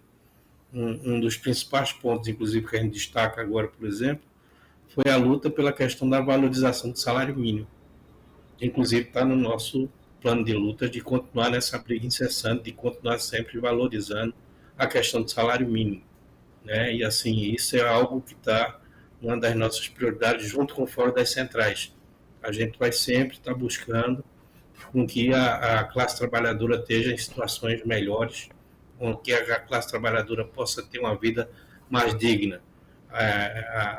O mapa da miséria tem que deixar de existir no Brasil, como já chegou a acontecer lá no final do governo Dilma, né? Infelizmente a gente voltou, esses 2 últimos governos, do governo Lula assumir agora, a gente voltou para o mapa da miséria, mas a gente acredita que isso vai deixar de acontecer e a gente vai sair de novo desse mapa da miséria, a gente vai voltar a crescer, a gente vai ter um crescimento sustentável, a gente vai voltar a ter uma política de crescimento sustentável, com inclusão, inclusive, das pessoas e com dignidade de vida para os trabalhadores.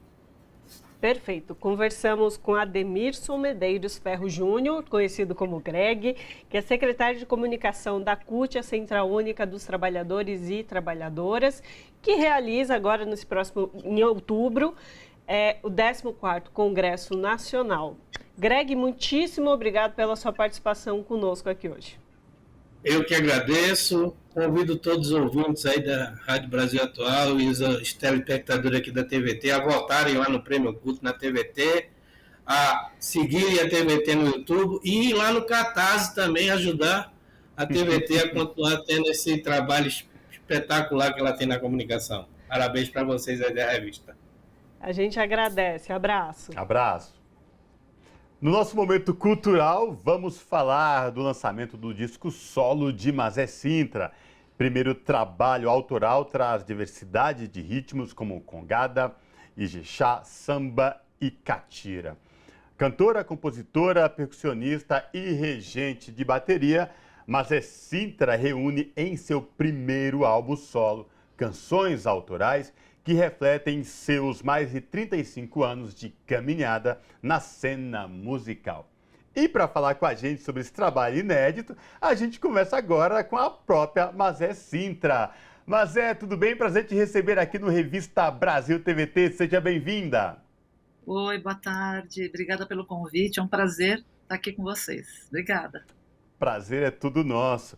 Eu já quero falar contigo, né, desta questão deste álbum inédito. Queria que você trouxesse para os nossos telespectadores aqui da TVT e ouvintes da Rádio Brasil Atual, quem ouvir esse trabalho, o que vai encontrar, como que se deu.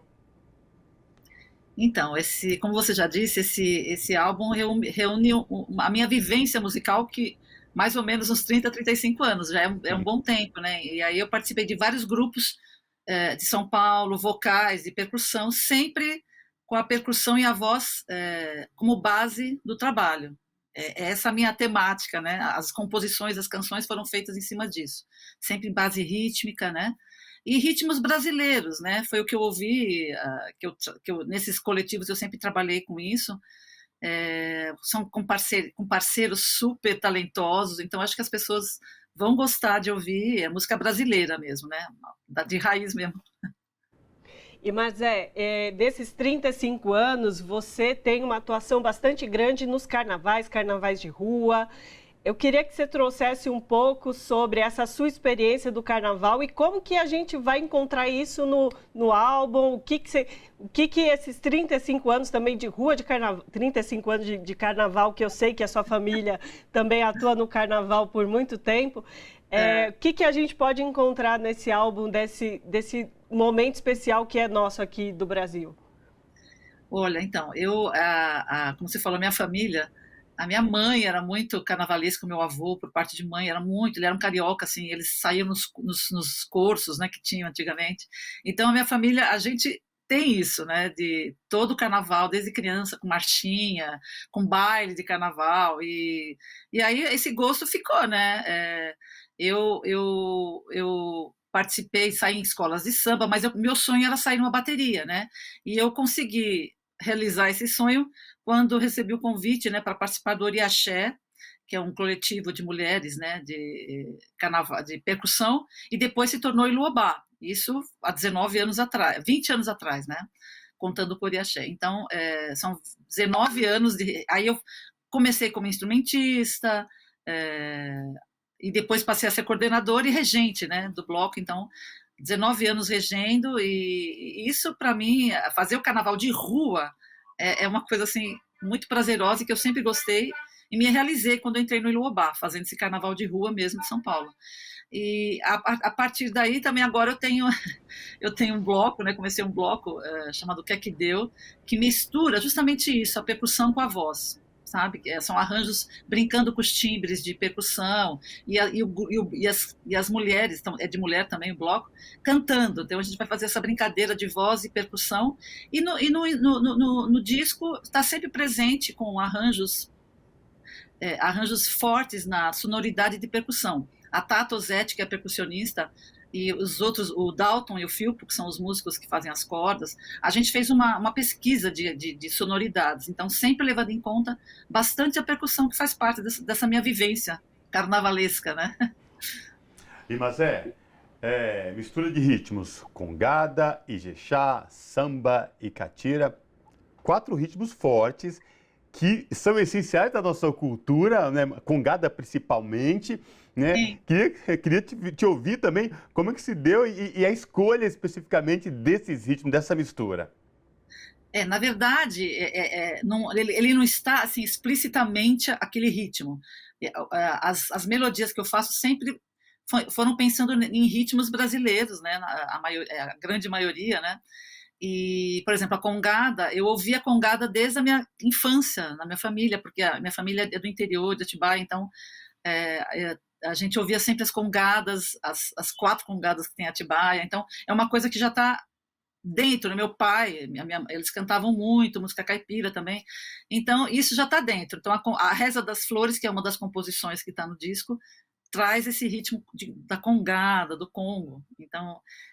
e os outros também, às vezes eu passo um pouquinho por esse ritmo, Ijexá, às vezes é uma releitura, entre aspas, do ritmo, mas estão presentes mesmo. Catira também tem uma composição que eu fiz, a prosódia da melodia é a divisão dos sapateados do catira, né? Então é uma coisa que eu sempre ouvi e tive na vivência e na família, principalmente. Mas você já comentou que nessa trajetória, 35 anos, você fez parcerias muitíssimo importantes com referências da música brasileira, trabalhou com Elza Soares em vários coletivos, nos blocos carnavalescos, não só em São Paulo, em Atibaia, tem toda essa bagagem. Mas eu queria falar também sobre as pessoas que estão com você nesse seu projeto, né? Você falou da Tata Ozzetti, que é percussionista aí no seu trabalho, mas tem participações, seu Jonathan também, que fez composições com você. Queria que você comentasse um pouco dessas pessoas que estão partilhando com você esse trabalho autoral. Quando vocês falam 35, né? É um número pesado, né? Mas pior que é verdade, né, gente? Então, eu na minha vida eu tive um prazer enorme, assim, de vários grupos, né? No Iluobá, no Vésper Vocal, no Clareira, eu sempre tive o prazer e a sorte de conviver com artistas artistas talentosíssimos, renomados, né? E agora, nesse disco, também eu tenho participações importantes e pessoas que eu tenho uma amizade, né? As pessoas que estão no disco têm uma ligação, têm um relacionamento, né? O Jonathan, as parcerias com o Jonathan Silva, que você citou, que são em 2 músicas, 2 canções, a Jussara Marçal, que é uma parceira, mana, desde o Vésper Vocal, que é um grupo maravilhoso, né? Que não tem mais, mas uma referência à música vocal em São Paulo. A Jussara era desse grupo. Camila Trindade, para falar, eu vou falar todas as parcerias, é isso, né? Camila Trindade, que é uma cantora do Iluobá, que eu cantei também, que eu participei com ela no Iluobá de Mim, uma cantora do Ilu, uma cantora compositora maravilhosa. Vange Millier, que cantou, fez shows, trabalho com Itamar Assunção, também é parceira, Sossô Parma, uma querida parceira também do Iluobá, Ilka Sintra, minha irmã, também parceira em 2 composições lindas também, o Leandro Medina, que é um educador, poeta, que tem um trabalho dele, mas na educação muito bom, muito importante em São Paulo. Esqueci. A Ana, uma cantora também que conheci no Iluobá, super, que está bombando agora, maravilhosa cantora e compositora. Walter Garcia, que é um historiador da música brasileira e me deu uma canção de presente especialmente pro disco, que é a única música que eu não faço a melodia, que é só dele. E os instrumentistas, né? O Dalton, estou falando. O Dalton Martins, que eu conheci para gravar o disco, que é multi-instrumentista, ele toca vários instrumentos. O Filpo Ribeiro, que foi o primeiro a aceitar ele fez a direção e a produção do disco, também multi-instrumentista, pesquisador, ele é luthier, constrói rabeca, instrumentos. A Tato Ozzetti, que é percussionista, com uma família de berço já, né, musical, a Zozzetti, né? Então, são pessoas muito talentosas e queridas por perto. Previsão já está disponível, sai quando e mais, para além disso, junto com esse disco, álbum inédito, previsão de shows também? Então, o disco saiu dia 6, né?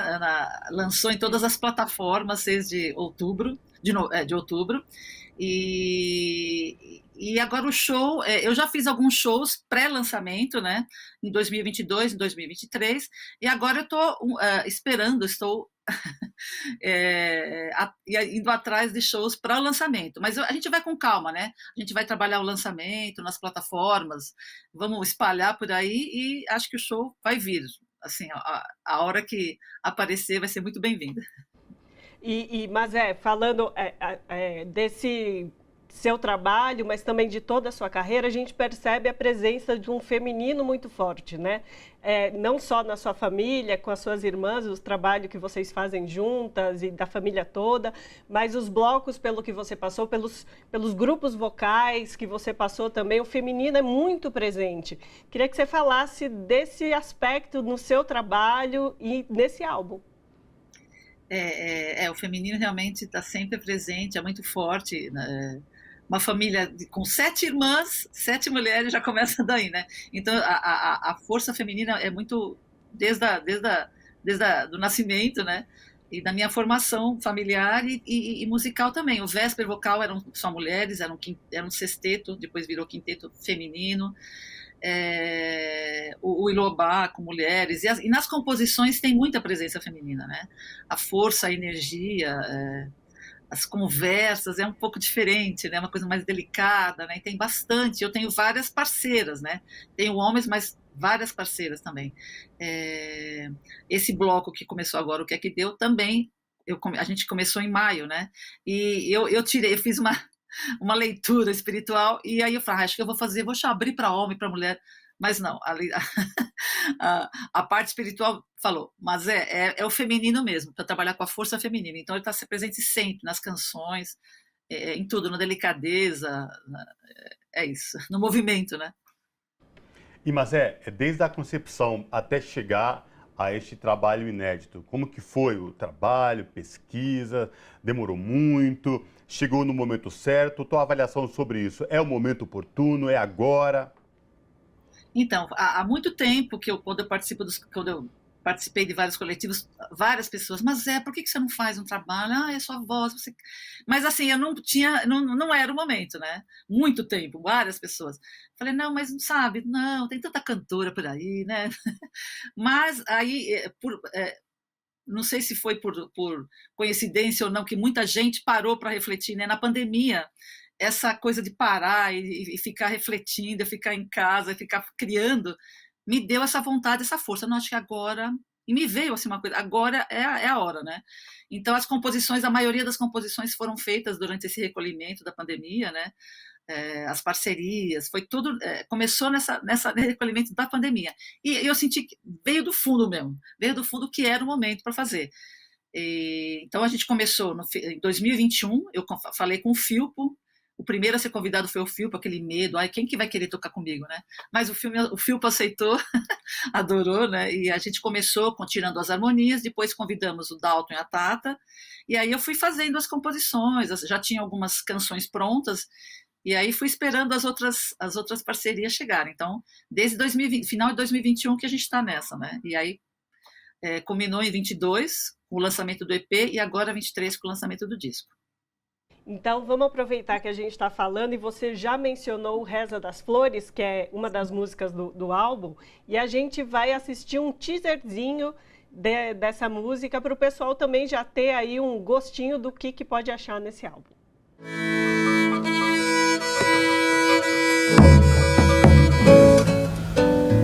Nossa, muito bacana de fundo. Tem flor na sua saia.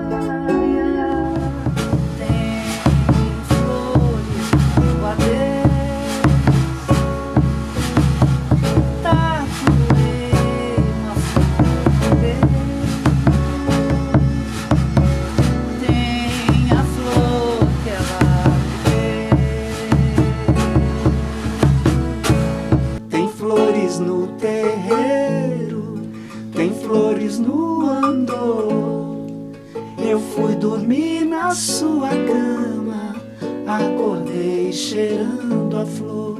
Tem flores no terreiro, tem flores no andor. Eu fui dormir na sua cama, acordei cheirando a flor.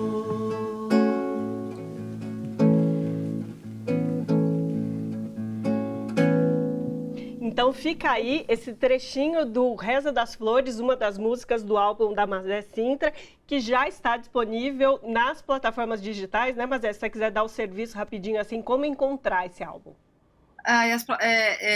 Ele está em todas as plataformas, né? Todas, Spotify, YouTube, várias, assim.